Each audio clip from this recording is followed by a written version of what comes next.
గుర్తించారు. పోలీస్, వైద్య, ఆరోగ్య, విద్యా శాఖల్లో ఎక్కువ పోస్టులు తేలాయి. అయితే అవకాశం ఉన్న అన్ని పోస్టులను గుర్తించే దిశగా సర్కార్ కసరత్తు చేసింది. కొత్తగా ఏర్పాటైన మున్సిపాలిటీలకు సరిపడా పోస్టులు, కొత్త మండలాలు తదితరాల్లో కూడా అవసరమైన చోట పోస్టుల గుర్తింపు కోసం కసరత్తు చేశారు.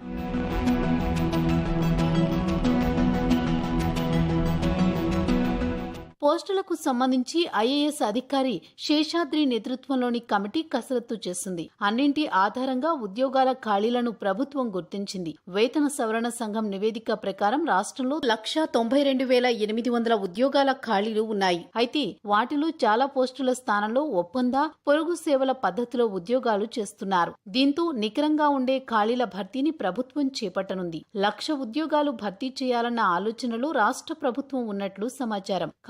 నియామక ప్రక్రియపై ముఖ్యమంత్రి కేసీఆర్ శాసనసభలో ప్రకటన చేయనున్నారు. కొత్త స్థానికత ఆధారంగా ఉద్యోగ నియామకాల్లో 95% స్థానిక రిజర్వేషన్లు అమలు కానున్నాయి. రాష్ట్రపతి నూతన ఉత్తర్వులను అనుగుణంగా కొత్త జోనల్ విధానం ప్రకారం ఉద్యోగుల విభజన, కేటాయింపు ప్రక్రియను పూర్తి చేసింది. దీంతో ఖాళీలకు సంబంధించిన ఖచ్చితమైన వివరాలతో పాటు జిల్లాల వారీగా ఉన్న ఖాళీలకు సంబంధించిన స్పష్టత కూడా వచ్చింది. దీంతో జిల్లాల వారీగా ఉన్న ఖాళీల వివరాలను కూడా అసెంబ్లీ వేదికగా ప్రకటించే అవకాశం ఉంది. సీఎం ప్రకటన నేపథ్యంలో ఇందుకు సంబంధించి ఉన్నతాధికారులు కసరత్తు చేశారు. వనపర్తి పర్యటన నుంచి వచ్చాక ముఖ్యమంత్రి సైతం ఇందుకు సంబంధించి మంత్రి హరీష్ రావు అధికారులతో చర్చించారు. ఉద్యోగాల భర్తీ కోసం యువత చాన్నాళ్లుగా ఎదురుచూస్తోంది. రాష్ట్ర ప్రభుత్వం కూడా త్వరలోనే ఉద్యోగ నియామకాలు చేపడతామని చెబుతూ వస్తోంది. ఇందుకు సంబంధించి పలు దఫాలుగా కసరత్తు చేసింది. అయితే వివిధ కారణాల రీత్యా నియామక ప్రక్రియ వాయిదా పడుతూ వస్తోంది. తాజాగా వనపర్తి బహిరంగ సభలో ముఖ్యమంత్రి కేసీఆర్ నిరుద్యోగుల కోసం శాసనసభలో ప్రకటన చేస్తానని తెలిపారు. యువత ఎదురుచూస్తున్న ఉద్యోగ నియామకాలపై సీఎం అసెంబ్లీ వేదికగా ప్రకటన చేయనున్నారు. 10 గంటలకు అందరూ కూడా టీవీలు చూడండి. ఏ విధమైన తెలంగాణ ఆవిష్కారం అయిందో, ఏం ప్రకటన చేయబోతా ఉన్నామో నిరుద్యోగ సోదరులందరూ 10ంటికి టీవీల దగ్గర చూడాలని చెప్పి నేను కోరుతా ఉన్నా. ముఖ్యమంత్రి చేసిన ఈ ప్రకటనతో ఎన్ని ఉద్యోగ నియామకాలు చేపడతారన్న విషయమై చర్చ ప్రారంభమైంది. శాఖల వారీగా ఖాళీల గుర్తింపు ప్రక్రియ కూడా ఇప్పటికే పూర్తయింది. గతంలో చేసిన కసరత్తు ప్రకారం వివిధ శాఖల్లో 70,000కు పైగా ఖాళీలు గుర్తించారు. పోలీస్, వైద్య, ఆరోగ్య, విద్యా శాఖల్లో ఎక్కువ పోస్టులు తేలాయి. అయితే అవకాశం ఉన్న అన్ని పోస్టులను గుర్తించే దిశగా సర్కార్ కసరత్తు చేసింది. కొత్తగా ఏర్పాటైన మున్సిపాలిటీలకు సరిపడా పోస్టులు, కొత్త మండలాలు తదితరాల్లో కూడా అవసరమైన చోట పోస్టుల గుర్తింపు కోసం కసరత్తు చేశారు.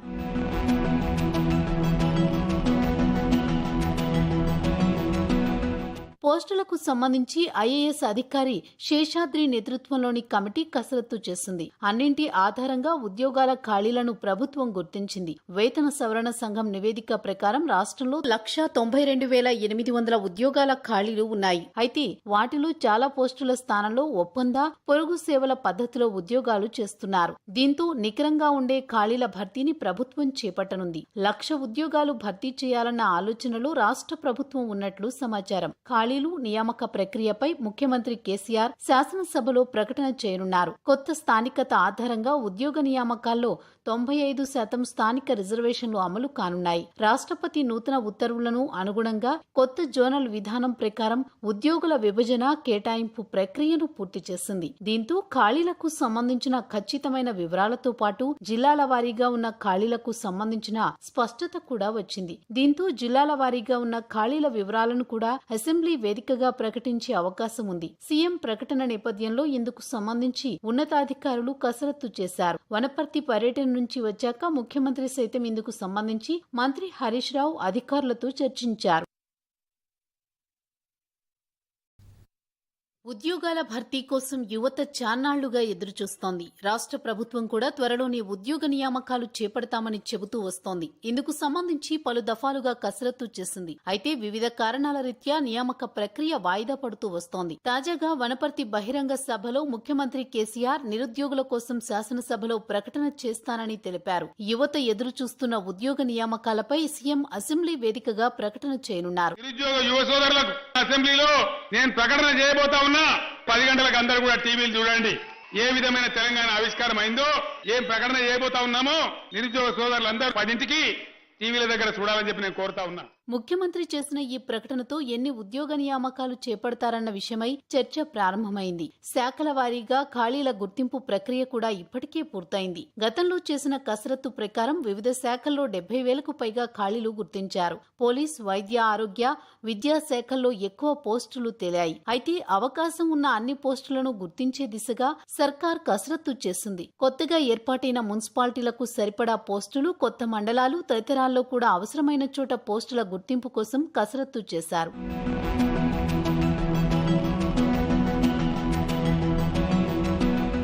పోస్టులకు సంబంధించి ఐఏఎస్ అధికారి శేషాద్రి నేతృత్వంలోని కమిటీ కసరత్తు చేసింది. అన్నింటి ఆధారంగా ఉద్యోగాల ఖాళీలను ప్రభుత్వం గుర్తించింది. వేతన సవరణ సంఘం నివేదిక ప్రకారం రాష్ట్రంలో 192,800 ఉద్యోగాల ఖాళీలు ఉన్నాయి. అయితే వాటిలో చాలా పోస్టుల స్థానంలో ఒప్పంద, పొరుగు సేవల పద్ధతిలో ఉద్యోగాలు చేస్తున్నారు. దీంతో నికరంగా ఉండే ఖాళీల భర్తీని ప్రభుత్వం చేపట్టనుంది. 1,00,000 ఉద్యోగాలు భర్తీ చేయాలన్న ఆలోచనలో రాష్ట్ర ప్రభుత్వం ఉన్నట్లు సమాచారం. ఖాళీలు, నియామక ప్రక్రియపై ముఖ్యమంత్రి కేసీఆర్ శాసనసభలో ప్రకటన చేయనున్నారు. కొత్త స్థానికత ఆధారంగా ఉద్యోగ నియామకాల్లో 95% స్థానిక రిజర్వేషన్లు అమలు కానున్నాయి. రాష్ట్రపతి నూతన ఉత్తర్వులను అనుగుణంగా కొత్త జోనల్ విధానం ప్రకారం ఉద్యోగుల విభజన, కేటాయింపు ప్రక్రియను పూర్తి చేసింది. దీంతో ఖాళీలకు సంబంధించిన ఖచ్చితమైన వివరాలతో పాటు జిల్లాల వారీగా ఉన్న ఖాళీలకు సంబంధించిన స్పష్టత కూడా వచ్చింది. దీంతో జిల్లాల వారీగా ఉన్న ఖాళీల వివరాలను కూడా అసెంబ్లీ వేదికగా ప్రకటించే అవకాశం ఉంది. సీఎం ప్రకటన నేపథ్యంలో ఇందుకు సంబంధించి ఉన్నతాధికారులు కసరత్తు చేశారు. వనపర్తి పర్యటన నుంచి వచ్చాక ముఖ్యమంత్రి సైతం ఇందుకు సంబంధించి మంత్రి హరీష్ రావు అధికారులతో చర్చించారు. ఉద్యోగాల భర్తీ కోసం యువత చాన్నాళ్లుగా ఎదురుచూస్తోంది. రాష్ట్ర ప్రభుత్వం కూడా త్వరలోనే ఉద్యోగ నియామకాలు చేపడతామని చెబుతూ వస్తోంది. ఇందుకు సంబంధించి పలు దఫాలుగా కసరత్తు చేసింది. అయితే వివిధ కారణాల రీత్యా నియామక ప్రక్రియ వాయిదా పడుతూ వస్తోంది. తాజాగా వనపర్తి బహిరంగ సభలో ముఖ్యమంత్రి కేసీఆర్ నిరుద్యోగుల కోసం శాసనసభలో ప్రకటన చేస్తానని తెలిపారు. యువత ఎదురుచూస్తున్న ఉద్యోగ నియామకాలపై సీఎం అసెంబ్లీ వేదికగా ప్రకటన చేయనున్నారు. 10 గంటలకు అందరూ కూడా టీవీలు చూడండి. ఏ విధమైన తెలంగాణ ఆవిష్కారం అయిందో, ఏం ప్రకటన చేయబోతా ఉన్నామో నిరుద్యోగ సోదరులందరూ 10ంటికి టీవీల దగ్గర చూడాలని చెప్పి నేను కోరుతా ఉన్నా. ముఖ్యమంత్రి చేసిన ఈ ప్రకటనతో ఎన్ని ఉద్యోగ నియామకాలు చేపడతారన్న విషయమై చర్చ ప్రారంభమైంది. శాఖల వారీగా ఖాళీల గుర్తింపు ప్రక్రియ కూడా ఇప్పటికే పూర్తయింది. గతంలో చేసిన కసరత్తు ప్రకారం వివిధ శాఖల్లో 70,000కు పైగా ఖాళీలు గుర్తించారు. పోలీస్, వైద్య, ఆరోగ్య, విద్యా శాఖల్లో ఎక్కువ పోస్టులు తేలాయి. అయితే అవకాశం ఉన్న అన్ని పోస్టులను గుర్తించే దిశగా సర్కార్ కసరత్తు చేసింది. కొత్తగా ఏర్పాటైన మున్సిపాలిటీలకు సరిపడా పోస్టులు, కొత్త మండలాలు తదితరాల్లో కూడా అవసరమైన చోట పోస్టుల గుర్తింపు కోసం కసరత్తు చేశారు.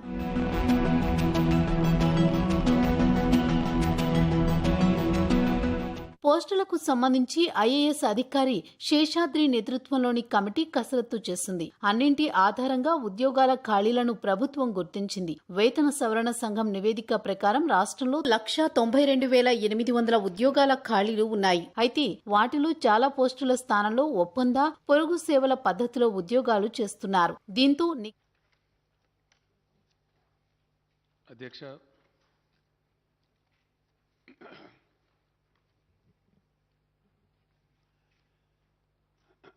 తెలంగాణ రాష్ట్ర ఏర్పాటు అనే అంశం ఏదైతుందో ఈ దేశ చరిత్రలోనే ఒక ప్రత్యేకమైనటువంటి ఘట్టం అధ్యక్ష. ఎందుకంటే తెలంగాణ గతంలో హైదరాబాద్ స్టేట్ రూపంలో కొంతకాలం ఒక దేశంగా, ఆ తర్వాత ఇండియన్ యూనియన్లో విలీనమైన తర్వాత ఒక రాష్ట్రంగా, ఆ తదనంతరం ఆంధ్రప్రదేశ్లో అంతర్భాగంగా ఉండే క్రమంలో నడిచినటువంటి అనేక ప్రత్యేక రాష్ట్ర ఉద్యమాలు, అందులో తమరు కూడా భాగస్వామి అధ్యక్ష. తమరు అప్పుడప్పుడు చర్చ సందర్భంగా చెప్తుంటారు.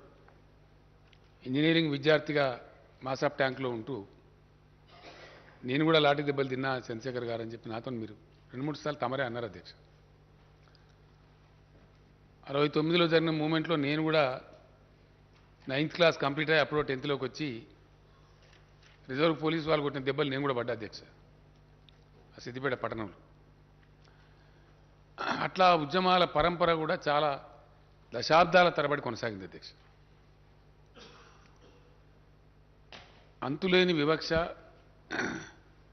అంతులేనటువంటి అన్యాయం జరిగి తెలంగాణ సమాజం చాలా నలిగిపోయింది అధ్యక్ష. ఒక విషయంలో కాదు, చివరికి 2014లో తెలంగాణ ఏర్పడే నాటికి మనమందరం కూడా ఆ క్షోభ బాధ అనుభవించిన వాళ్ళమే. ఆకలి చావులు, ఆత్మహత్యలు, లక్షల సంఖ్యలో వలసలు, మాకు రావాల్సిన ఉద్యోగ అవకాశాలు రావటం లేదని ఒక నిరాశలో, నిర్లిప్తతలో యువత తుపాకులు పట్టుకొని తీవ్రవాదులైన సందర్భాలు, అనేకమైనటువంటి బాధతో కూడినటువంటి, ఒక వివక్షతో కూడినటువంటి సందర్భం మనం చూసినాం. ఆ సమయంలో తెలంగాణ రైతులను పూర్తిగా పాతాళలోకానికి తొక్కేసినటువంటి భయంకరమైనటువంటి ప్రపంచ బ్యాంకు ఆంక్షలని, విద్యుత్ సంస్కరణ అనే పేరిట అంతులేకుండా 3 సంవత్సరాలు పెరుగుతాయని చెప్పి విద్యుత్ ఛార్జీలు పెరగటం. ఆ సందర్భంలో శాసనసభలో డిప్యూటీ స్పీకర్ హోదాలో ఉన్నటువంటి నేను, ఏదైతే అయింది ఇక తెలంగాణ ప్రజలకి రక్షణ లేదు, ఉమ్మడి రాష్ట్రంలో జరగదు న్యాయం అని చెప్పి పిడికెడు మందితో స్టార్ట్ చేసినాం అధ్యక్ష. సరే, ప్రజల దీవెన, భగవంతుని దయ, పోరాటంలో ఉన్నటువంటి న్యాయం, ప్రజల్లో ఉన్నటువంటి ఆర్తి ఫైనల్గా ఒక 14-15 సంవత్సరాల ఘర్షణ, సుదీర్ఘమైనటువంటి బ్యాటిల్ తర్వాత తెలంగాణ కూడా చాలా తెలివి చూపెట్టి ఆ 15 ఏళ్ళు ఉద్యమాన్ని నిలబెట్టి ముందుకు పోరాడింది కాబట్టి రాష్ట్రం సాకారమైంది అధ్యక్ష. రాష్ట్రం సాకారమైన తర్వాత ఆ రోజు మధుసూదనాచారి గారు తమ స్థానంలో ఉండే అధ్యక్ష, ఇదే శాసనసభలో ఇదే స్థలంలో నుంచి నేను చెప్పిన, Telangana needs to reinvent it self, Telangana needs to reorient. Telangana తనను తాను పునర్దర్శించుకోవాలి, తనను తాను నిర్వచించుకోవాలి in the context of Telangana. Telangana నేపథ్యంలో, తెలంగాణ చుట్టూ అలుముకున్నటువంటి పరిస్థితులలో తెలంగాణ ఇప్పుడు తనను తను ఆవిష్కరించుకునే అక్కర్నని చెప్పినాం అధ్యక్ష. ఎవరు ఏమన్నా సరే అధ్యక్ష, కొంతమంది బాధ్యత ఉన్నవాళ్ళు ఉన్నారు, కొంతమంది లేని వాళ్ళు ఉన్నారు, కొంతమంది కేవలం రాజకీయాల కోసం అరాకిరి పనులు చేసేవాళ్ళు ఉన్నారు. ఈ మధ్య చూస్తా ఉన్నాం చాలా పెడదరులు రాజకీయాల్లో. నిన్న కొంతమంది పనికి మాలిన వాళ్ళు తమరి మీద కూడా కామెంట్లు చేసినారు, అవి కూడా చూసినాం. ఇట్లా ఎవరు ఏం చేసినా కూడా నేను చాలా సందర్భాల్లో బయట చెప్పిన అధ్యక్ష, సభలో కూడా చెప్పిన, మళ్ళీ ఒకసారి తమ ద్వారా గౌరవ సభ్యులకు, సభ ద్వారా ప్రజలకు కూడా నేను మనవి చేస్తా ఉన్నా అధ్యక్ష. వేరే పార్టీలకు, వేరే వ్యక్తులకు రాజకీయాలంటే ఒక గేమ్ అధ్యక్ష, కానీ మాకు టీఆర్ఎస్ పార్టీకి రాజకీయాలంటే ఒక టాస్క్, పవిత్రమైన కర్తవ్యం. మేము ఏది తీసుకున్నా అట్లా సీరియస్గా తీసుకుంటాం అధ్యక్ష. ఎందుకంటే ఈ రాష్ట్రం తెచ్చిన వాళ్ళం మేము. ఇలా చాలా పొడుగు, ఎత్తు, అడ్డం మాట్లాడే వాళ్ళందరూ ఆ రోజు ఎక్కడ ఉన్నారో, ఏం చేసినారో ప్రజలకు తెలుసు. మేమేం చేసినామో కూడా ప్రజలకు తెలుసు. పేగులు దిగేదాకా ఈ పక్కన వ్యక్తులు ఇదే శాసనసభలో ఎట్లా కొట్లాడినరో, బయట ఎట్లా కొట్లాడినరో, ఎన్ని లాఠీ దెబ్బలు తిన్నారో, ఎన్ని జైల్లోకి పోయినరో. నిన్న మొన్నటిదాకా అధ్యక్ష, నిన్న మొన్నటిదాకా కూడా రైల్వే కేసులు ఎదుర్కొన్నారు మంత్రులు, చాలామంది మినిస్టర్లు. అట్లాంటి పోరాటం చేసి తెచ్చినాం. తెచ్చిన దాన్ని ఎవరో ఏదో చెప్తే, ఇంకోటి మేము చేసే పనిలో మా యొక్క ఏకాగ్రతను దెబ్బతీసే డిట్రాక్టర్స్ వ్యక్తిగతంగా నన్ను కూడా నిందించారు అధ్యక్ష. సరే, చిల్లరగాలను వదిలిపెట్టినాం, ఏనుగు పోతే చిన్న చిన్నవి అరుస్తూ ఉంటాయని వదిలిపెట్టినాం. మాకేం చేతగా కాదు, లేకపోతే మాకు సభ్యులు లేక కాదు, లేక శక్తి లేక కాదు. మా ఏకాగ్రత దెబ్బతినకూడదు కాబట్టి, మా లక్ష్యం తెలంగాణ ప్రజలు ఫెయిల్ కావద్దు కాబట్టి, ప్రజలు వాళ్ళ గుండె కోసి మా చేతిలో పెట్టిండ్రు కాబట్టి, బాధ్యతగా ఈ రాష్ట్రాన్ని తీసుకొని పోవాలి కాబట్టి పోతా ఉంది. అందులో మేము సఫలీకృతమైన అధ్యక్ష. ఉద్యమం జరిగిన సందర్భంలో ప్రధానమైనటువంటిది ఏంటంటే నీళ్లు, నిధులు, నియామకాలు. ఆ రోజు ఇంకా చాలా ఉన్నాయి, కానీ అస్తిత్వం ఉంది, సంస్కృతి ఉంది, భాష పరిరక్షణ ఉంది, అవన్నీ కూడా ఉన్నాయి. వాటితో పాటు ప్రధానమైనది ఏంటంటే మనిషికి నీళ్లు, నిధులు, ఈ మూడు కూడా ముఖ్యమైనది. నియామకాలు, ఉద్యోగాలు. తెలంగాణ ఉద్యోగం తెలంగాణకు రాదు, తెలంగాణ నీళ్లు తెలంగాణకు దక్కాయి, తెలంగాణ నిధులు మొత్తం తరలిపోతాయి. హుడా భూములు అమ్మి కదా అధ్యక్ష, హుడా భూములు అమ్మి వేరే ప్రాంతంలో ఖర్చు పెట్టారు. ఆ రోజున ఘనత వహించిన మన తెలంగాణ నాయకులు కూడా మౌనం పాటించారు, పదవుల కోసమో ఇంకో దానికోసం పెదవులు మూసిరు. ఫ్యాక్ట్ అది, చరిత్ర చెప్పిన సత్యం. అందువలన వాళ్ళు ఇష్టం వచ్చినట్టు ప్రహార చేసిన వాళ్ళు జరిగింది.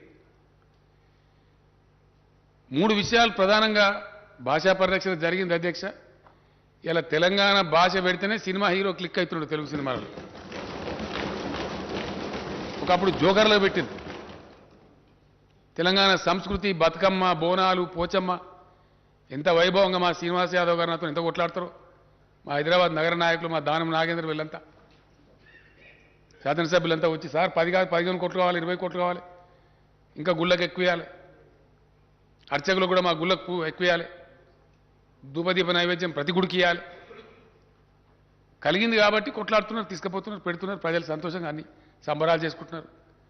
అంటే తెలంగాణ భాష, సంస్కృతి, తెలంగాణ వైభవం, తెలంగాణ పండగలు ఎక్కడిది అధ్యక్ష అడిగితే మాట్లాడే దిక్కు సేవాలాల్ మహారాజ్ జయంతిని అధికారికంగా జరుపుతున్నాం, సమ్మక్క సారక్క జయంతి జరుపుతున్నాం, ఎన్నో పండుగలు అధికారికంగా జరుపుతున్నాం బాజాప్తాగా. వాటిని రక్షించుకున్నాం. అట్లనే నీళ్ళల్లో వాటర్ తెచ్చుకున్నాం అధ్యక్ష. ఎంత బ్రహ్మాండంగా తెచ్చుకున్నాం అంటే కొట్లాడుతున్నాం, ఇంకా కొట్లాడుతున్నాం, పోరాటం కంటిన్యూ అవుతుంది. బట్ ఇప్పటికే నేనే వాదించిన అధ్యక్ష, సమైక్య రాష్ట్ర ముఖ్యమంత్రులతో వేస్ట్ పోతున్నాయా గోదావరిలో నీళ్లు, మాకు ఇస్తేం బాయ్, వాళ్ళు ఇయ్యలే, మేము తెచ్చి చూపించినాం. ఇయ్యాల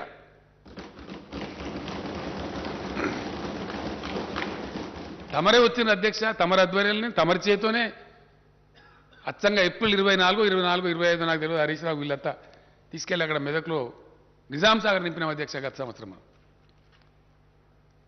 హల్దీవాగులకు పంపించి బ్రహ్మాండంగా ఆ నుంచి మంజీరాలకు పంపించి నిజాం సాగర్ నింపినాం ఏప్రిల్, మేలో. ఇప్పుడు కూడా మొన్న హరీష్ రావు వీళ్ళంతా పోయి ఇప్పుడు కొత్త డిమాండ్ అధ్యక్ష, తెలంగాణలో వాగులు నింపని అడుగుతున్నారు. కాలువలు కాదు అధ్యక్ష, వాగులను నిలిచి కూడలి వాగులు ఇడిచి పెట్టాలి, హల్దీ వాగులు ఇడిచి పెట్టాలి, మంజీరాలు ఇడిచి పెట్టాలి. ఎందుకు తెచ్చిన మీరు నీళ్ళు? నేను అడిగిన ఎందుకు తెచ్చిన నీళ్ళు మీరు గోదావరి నుంచి ఇంత కష్టపడి తెచ్చిందే ప్రజల కోసం, రైతుల కోసం అన్నప్పుడు ఇవ్వండి, విరివిగా ఇవ్వండి, విచ్చలవిడికి బ్రహ్మాండంగా ఇవ్వండి, వాళ్ళ హక్కు అని ఇస్తున్నాం. మంచిగా పంటలు ఎండిపోకుండా పండుతున్నాయి. పంటలు పండితే అధ్యక్ష పెద్ద ఆకాశం భూమి అంతుండే కేంద్ర ప్రభుత్వం మాకు సాదా కాదని ఎల్లెంకర పడ్డది, కొనలేమని. ఎంత పంట పండిస్తున్నాం అంటే మోసేటోడు సరిపోతలేడు, గోసేటోడు సరిపోతలేడు, గుంజేటోడు సరిపోతలేడు. 3 నెలల అధ్యక్ష ధాన్యం సేకరణ, 3 నెలలు. ఎన్ని డీసీఎంలు, ఎన్ని లారీలు, ఎన్ని 7,000 కొనుగోలు కేంద్రాలు పెడితే కూడా సరిపోతలేవు. ఫంక్షన్ హాల్స్ అవేంటి, ఇంకెన్ని జూనియర్ కాలేజీలు, హై స్కూల్ అంత ధాన్యమే. రోడ్లు మొత్తం కల్లాలే, సగం రోడ్డు ఇచ్చి పెడతారు, సగం కల్లం పెడతారు అధ్యక్ష. అంటే నీళ్లు తెచ్చుకున్నాం, మంచినీళ్ళ గోస తీర్చుకున్నాం, కరెంటు గోస తీర్చుకున్నాం, కొంతవరకు ఒక దారికి వచ్చినాం. నిధులైతే ఆటోమేటిక్గా బడ్జెట్ తమరే పాస్ చేయిస్తున్నారు, మన పైసా మనకే ఖర్చు అవుతుంది. అది ఎంతనా కానీ కలిగినంతలో ఉన్నంతలో తెలంగాణ సరే. అది నిన్న ఆర్థిక మంత్రి గారు చెప్పారు, మళ్ళీ ఇప్పుడు చర్చ కూడా ఉంది, సభ్యులు మాట్లాడతారు, మంత్రి గారు సమాధానం చెప్తారు. బెస్ట్ పర్ఫార్మింగ్ స్టేట్ కింద ఉన్నాం. ఒక్క రూపాయి కూడా వేస్ట్ పోకుండా తెలంగాణ రూపాయి తెలంగాణకి ఖర్చు అవుతుంది. నీళ్ళలో చాలా వరకు సఫలీకృతమైనం. ఇంకా కావాల్సిన అక్కడ ఉంది, అంతిమ పోరాటాలు కొన్ని ఉన్నాయి, వాటాలు తేల్చే అక్కర్నది చాలా బలంగా కొట్లాడుతున్నారు మనోళ్ళు.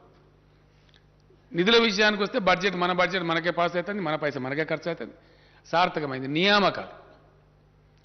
ఈ నియామకాలకు సంబంధించి అధ్యక్ష, ఉద్యోగాలకు సంబంధించి ఆంధ్రప్రదేశ్ రాష్ట్రం వాళ్ళకి అక్కసు విపరీతమైనటువంటి, అర్ధరహితమైనటువంటి, అనవసరమైనటువంటి వివాదాలు. కరెంటు ఉద్యోగస్తుల పంచాయతీ అధ్యక్ష సుప్రీంకోర్టు దాకా పోయింది. ఇయ్యాలటి దిగలే. 9th 10th షెడ్యూల్ సంస్థలు ఇంకా దిగలే, పంచాయతీ ఇంకా పెండింగే. అనవసరమైనటువంటిది. అంటే కాలికి పెడితే మెడకు, మెడకు పెడితే కాలికి, అంత గందరగోళమైన పరిస్థితి. తెలంగాణకు చరిత్ర ఉంది అధ్యక్ష. అంటే ఆంధ్రప్రదేశ్ రాష్ట్రం వాళ్ళు పెట్టే పంచాయతీ ఎంత అర్ధరహితంగా ఉందనేది ప్రజలకు తెలియాల్సిన అక్కర్ది, గౌరవ సభకు కూడా తెలియాల్సిన అక్కర్ది అధ్యక్ష. నిజాం రాజున్న కాలంలో ఆ మూసీ నది వంగితే వరదలు వచ్చినాయి అధ్యక్ష హైదరాబాద్.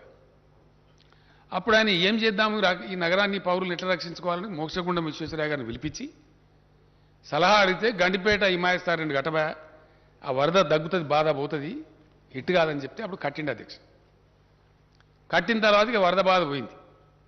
అప్పుడు ఆ విశ్వేశ్వరయ్య గారి హానర్లో ఆ నిజాం గారు ఒక ఆడ లంచ్ ఏర్పాటు చేస్తారు అధ్యక్ష. ఎక్కడ ఇప్పుడు మన అగ్రికల్చర్ యూనివర్సిటీ ఉన్న కాడ, ఆ చెరువు కాడ ఒక దగ్గర కొబ్బరికాయను అది కొట్టి దాన్ని స్టార్ట్ చేసి వచ్చి అక్కడ లంచ్ ఏర్పాటు చేస్తారు. అప్పుడు పెట్టిండ్రు. అక్కడ విశ్వేశ్వరయ్య గారు ఉండి మంచి మంచి పని చేసిండండి మీరు రాజుగారు, నిజాం గారు, మీరు ఇంకో 2 మంచి పనులు చేయొచ్చు, ఈ నీళ్లు మంచివి, ఈ అనంతగిరి కొండల నుంచి ఓషధుల నుంచి వస్తాయి మంచి నీళ్ళు, అవి చాలా తాగితే కూడా పెయ్యికి కూడా మంచిదే ఆరోగ్యాలకు. కాబట్టి హైదరాబాద్ డ్రింకింగ్ వాటర్ కోసం కూడా మీరు వాడుకోవచ్చు.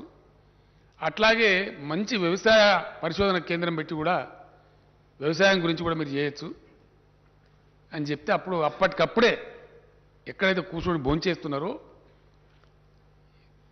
अब दूसरे जगह को यहीं मुकर्रर करो, यहीं कायम करो అని ఫర్మాన్ ఇష్యూ చేసి 5,000 ఎకరాలు ఇచ్చి అగ్రికల్చర్ కాలేజ్ పెట్టారు అధ్యక్ష. ఉస్మానియా యూనివర్సిటీలో అంతర్భాగంగా అగ్రికల్చర్ కాలేజ్ పెట్టారు. ఇది హిస్టరీ. దానిలో మాకు వాటా కావాలని అడుగుతారు ఇప్పుడు ఆంధ్ర రాష్ట్రం వాళ్ళు. ఎవరు చెప్పాలి వాళ్ళకి అధ్యక్ష? అంటే వాళ్ళు పెట్టే పంచాయతీ ఎంత అర్ధరహితంగా గప్పటి ప్రాపర్టీ, దానిలో మా వాటా వస్తుంది అంటారు వాళ్ళు. అట్లనే ఆర్టీసీ హాస్పిటల్ ఉంటుంది అధ్యక్ష, ఒకటి వాళ్ళకి దగ్గర ఉండాలి అడిదిక్ అని చెప్పి ఏం చేశారంటే ఉస్మానియా యూనివర్సిటీలో కొద్దిగా భూమి తీసుకొని దానిలో పెట్టింది అప్పటికప్పుడు. అది ఇప్పుడు కూడా యూనివర్సిటీ భూమే, తారనాకల ఓ ఈ భూమిలో పెట్టింది. సరే మన కార్మికులు మనకు కావాలి కదా, ఓ బందుకో మూలకు తీసుకొని పెట్టిండ్రు. ఇప్పుడు కూడా ఉస్మానియా యూనివర్సిటీ భూమి అధ్యక్ష, దానం ఇస్తాగా అంటారు వాళ్ళు. అర్థం ఉంటుంది దీనికి. అరే ఈ భూములన్నిటికీ చరిత్ర ఉంది, తెలంగాణ ప్రాపర్టీస్ అవి. ఈ పరిస్థితి అంటే కూడా వాళ్ళు వినకుండా కాలికి పెడితే మెడకు, మెడకు పెడితే కాలికి పెడితే పంచాయతీ తెగనియ. ఉద్యోగస్తుల అధ్యక్ష ఇయ్యాలటికి అధ్యక్ష ఇప్పుడు రైట్ నౌ మన చీఫ్ సెక్రటరీ గారితో సహా ఒక 14 మంది ఐఏఎస్ ఆఫీసర్లు ఇంకా క్యాట్కు పోయి, కోర్టుకు పోయి, ఈడికి పోయి, ఆడికి పోయి వాళ్ళని ఇటు కాకుండా అటు కాకుండా బతకకుండా పంచాయతీ. ఇక మనకున్న మహత్తరమైన కేంద్ర ప్రభుత్వం, చాలా గొప్ప ప్రభుత్వం ఉంది మనకు, మన కర్మానికి. ఎన్నిసార్లు పోయి చెప్తే మా అధ్యక్ష విమానం ఖర్చులు పెట్టి సస్తుంది. చేయరు పరిష్కారం. ఆర్బిట్రేట్ చేసి వాళ్ళ బాధ్యత, ఇట్ ఇస్ దేర్ డ్యూటీ. పరిష్కారం చేయరు. ఆర్డర్ టు సర్వ్ అని ఒక ఆర్డర్ ఇచ్చారు అధ్యక్ష. ఎంత అనిచ్చిందంటే రాష్ట్రం ఏర్పడ్డ కొత్తలో అనుభవించినాం కాబట్టి మాకు తెలుసు ఆ బాధ. ఆర్డర్ టు సర్వ్ అని వర్క్ ఇచ్చిన ఐఏఎస్ అధికారి, ఐపీఎస్ అధికారి, వేరే అధికారులు मैं यहाँ रहता हूँ कि आंध्रा जाता हूँ, आंध्रा रहता हूँ कि तेलंगाना आता हूँ, समझ में नहीं आता. అట్లా ఒక 6 నెలలు. ఆ తర్వాత వాళ్ళు residuary state, Andhra being the residuary state, seniority वो लोग फाइनल करना.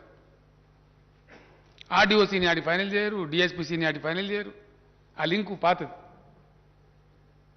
1000 అధ్యక్ష దాదాపు 942 ఎన్నో సూపర్ న్యూమరీ పోస్ట్ చేయాల్సి వచ్చింది. ఇదంతా కూడా జరిగినటువంటి తతంగం. దీనిలో అధ్యక్ష గతంలో ముల్కీ రూల్స్ ఉండే తెలంగాణ 1919లో తెలంగాణ ప్రజలు ఉద్యమిస్తే అప్పుడున్న నిజాం రాజు ఇచ్చినటువంటి హక్కు అది. ఆంధ్రప్రదేశ్ ఏర్పడేప్పుడు జెంటిల్మెన్ అగ్రిమెంట్ అని పెట్టి దాన్ని కంటిన్యూ ఉంటుందని చెప్పారు. తర్వాత దాన్ని ఫ్లౌట్ చేశారు. సుప్రీంకోర్టు జడ్జిమెంట్ ఇచ్చింది అధ్యక్ష, దాన్ని కూడా కాలరాసి పరిస్థితి రాజ్యాంగ సవరణ చేశారు. వెరిచి మొత్తం అన్యాయం జరిగింది. ఆ తదనంతరం జరిగిన దానిలో ముల్కీ రూల్స్ను మించినటువంటి స్పిరిట్ ఇంప్లిమెంట్ కావాలి తెలంగాణకు నిజంగా న్యాయం జరగాలంటే అంత గొప్పగా పోవాలి. ఈ తతంగం అంతా జరిగి రాష్ట్రము అలా కలవడము, ఉద్యమాలు జరగడం, ఆ ఉద్యమాలు అయిపోయి మళ్ళీ ఇప్పుడు రాష్ట్రం రావడం, ఆ తర్వాత ఏం జరగాలి అధ్యక్ష? మళ్ళా పటిష్టవంతమైనటువంటి రాష్ట్రపతి ఉత్తర్వులు రావాలి, శాశ్వత ప్రయోజనం చేకూరాలి. ఒక దినం, 2 దినాలు, 3 దినాలు, ఇవాళ రేపు ఆగమాగం కాదు కదా అధ్యక్ష. అందుకే నేను అన్నా, politics for TRS is a task, not a game. మా దృక్కోణం అట్లా ఉంటుంది, మా దృష్టికోణం అట్లుంటుంది. 2 రోజులు ఆలస్యమైనా దేరాయ దురుస్తాయి అన్నట్టు మంచిగా రావాలి, మంచిగా జరగాలి, పక్కా జరగాలి పని. ఆ కోణంతో పనిచేసినాం. మేము చేస్తూ కూడా ఏం చేసినాం? ఆంధ్ర వివాదం పరిష్కరించకున్నా మేము దాదాపుగా 1,12,000 కొత్త పోస్టులు మంజూరు చేసి 1,56,000 ఉద్యోగాలు నోటిఫై చేసినాం అధ్యక్ష. అందులో 1,33,942 ఉద్యోగాలు భర్తీ అయినాయి. మిగిలిన 22,000 చిల్లర ఉద్యోగాలు ప్రాసెస్ నడుస్తూ ఉంది, అది జరుగుతుంది. అంటే అప్పుడు ఇచ్చినటువంటి 1,56,000 ఉద్యోగాల నోటిఫికేషన్ ఒకటి అధ్యక్ష. ఆ తదనంతరం రాష్ట్రపతి ఉత్తర్వులు తీసుకురావడం పోతే మేము అడిగినాం, మేము ఎవరితోనైతే విడిపోయినామో, ఎవరితోనైతే వేరుబడి రాష్ట్రమైనామో, మాకు రేపు ప్రమాదం కూడా వాళ్ళతోనే ఉంటుంది కాబట్టి ఆ రక్షణ మాకు కావాలి. కాబట్టి మాకు మరాఠాలతోనో కర్ణాటకలతోనో కాదా బాబు, మా భాష వాళ్ళ భాష ఒకటే కాబట్టి మాకు ప్రమాదం ఉంటుంది. కాబట్టి ఖచ్చితంగా మాకు రక్షణ కావాలని చెప్పి రూల్స్ అన్ని తయారు చేసి ప్రెసిడెన్షియల్ ఆర్డర్, కొత్త రాష్ట్రపతి ఉత్తర్వులు సవరణ చేసి క్యాబినెట్ ఆమోదం చేసి పంపినాం. దానివల్ల పెండింగ్ పెట్టారు అధ్యక్ష కేంద్రంలో సుమారు ఒక ఏడాది. చివరికి నేనే 1కి 4 సార్లు పోయి అక్కడ ఒక ఐఏఎస్ అధికారుల బృందం, మన రామచంద్రరావు, మన ఫైనాన్స్ సెక్రటరీ గారు, అదే పని మన లా సెక్రటరీ గారు సంతోష్ రెడ్డి గారు, అదే పని అక్కడ పెట్టి ఆ న్యాయ విభాగం, ఈ విభాగం, ఆ విభాగం తిరిగి చివరికి రాష్ట్రపతి గారిని, ప్రధానమంత్రి గారిని నేనే పోయి కలిసిన అధ్యక్ష. ఒక 4 సార్లు 5 సార్లు కలిసి, అయ్యా మా ప్రాబ్లం ఇదే, దయచేసి అర్థం చేసుకోండి అని చెప్పి ఇలా తెలంగాణ సాధించినటువంటి ఒక గొప్ప విజయం అధ్యక్ష. ముల్కీ రూల్స్ స్ఫూర్తిలో తెలంగాణ హక్కులను శాశ్వత ప్రాతిపదికన పరిరక్షించడానికి ఏదో రాజకీయాల కోసం నీకోటి చాక్లెట్, నాకో బెల్లం, నీకో బిస్కెట్ కాదు అధ్యక్ష. మేము ఆ పని చేయలే. శాశ్వత ప్రాతిపదికన తెలంగాణ యువతకు వాళ్ళ ఉద్యోగాలు వాళ్ళకే దక్కేటట్టు 95% లోకల్ కోటాతో రాష్ట్రపతి ఉత్తర్వులు తెచ్చాం అధ్యక్ష.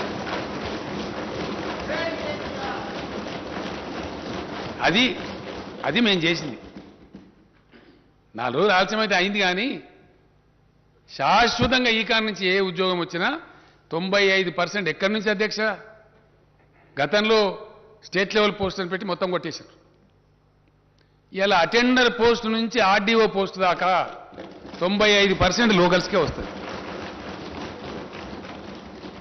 Only 5% non local.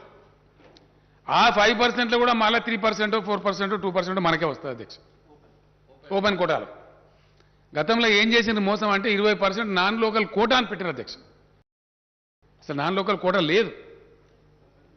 Non local quota అని దాన్ని లోకల్స్కి అవకాశం ఇవ్వకుండా తెలంగాణ ఉద్యోగాలు కొట్టేసింది. రెసిడెన్షియల్ స్కూళ్ళు వగైరా ఇవన్నిటినీ అవి సొసైటీలని పేరు పెట్టి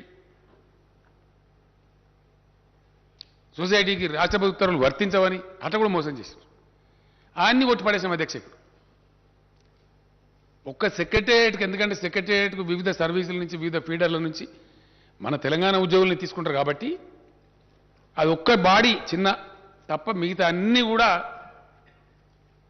95% లోకల్ అధ్యక్ష. Only 5% open quota, non local. అందులో మన లోకల్స్ కంపీట్ చేయొచ్చు. అట్లా ఇంచుమించుగా 97, 98%, 99% కలిసి అయితే 100% మన పిల్లలకే ఉద్యోగాలు వచ్చేటట్టు ఏర్పాట్లు చేసినాం.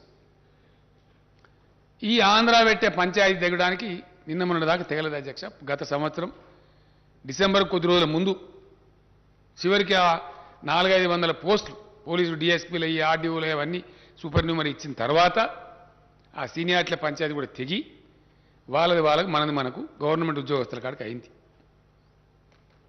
అయిన తర్వాత ఉత్తర్వులు, రాష్ట్రపతి ఉత్తర్వులు తీసుకొచ్చి వాటిని జారీ చేసి డిసెంబర్లో జీవోలు ఇచ్చినాం ఉద్యోగులను. ఎందుకంటే ఎప్పుడు తేలితే అధ్యక్ష ఖాళీలు కంప్లీట్గా పూర్తిస్థాయి అవగాహన ఖాళీల మీద రావాలంటే, రాష్ట్రపతి ఉత్తర్వులు కంప్లీట్ అమలు కావాలంటే ఎప్పుడు పాసిబుల్ అవుతుంది?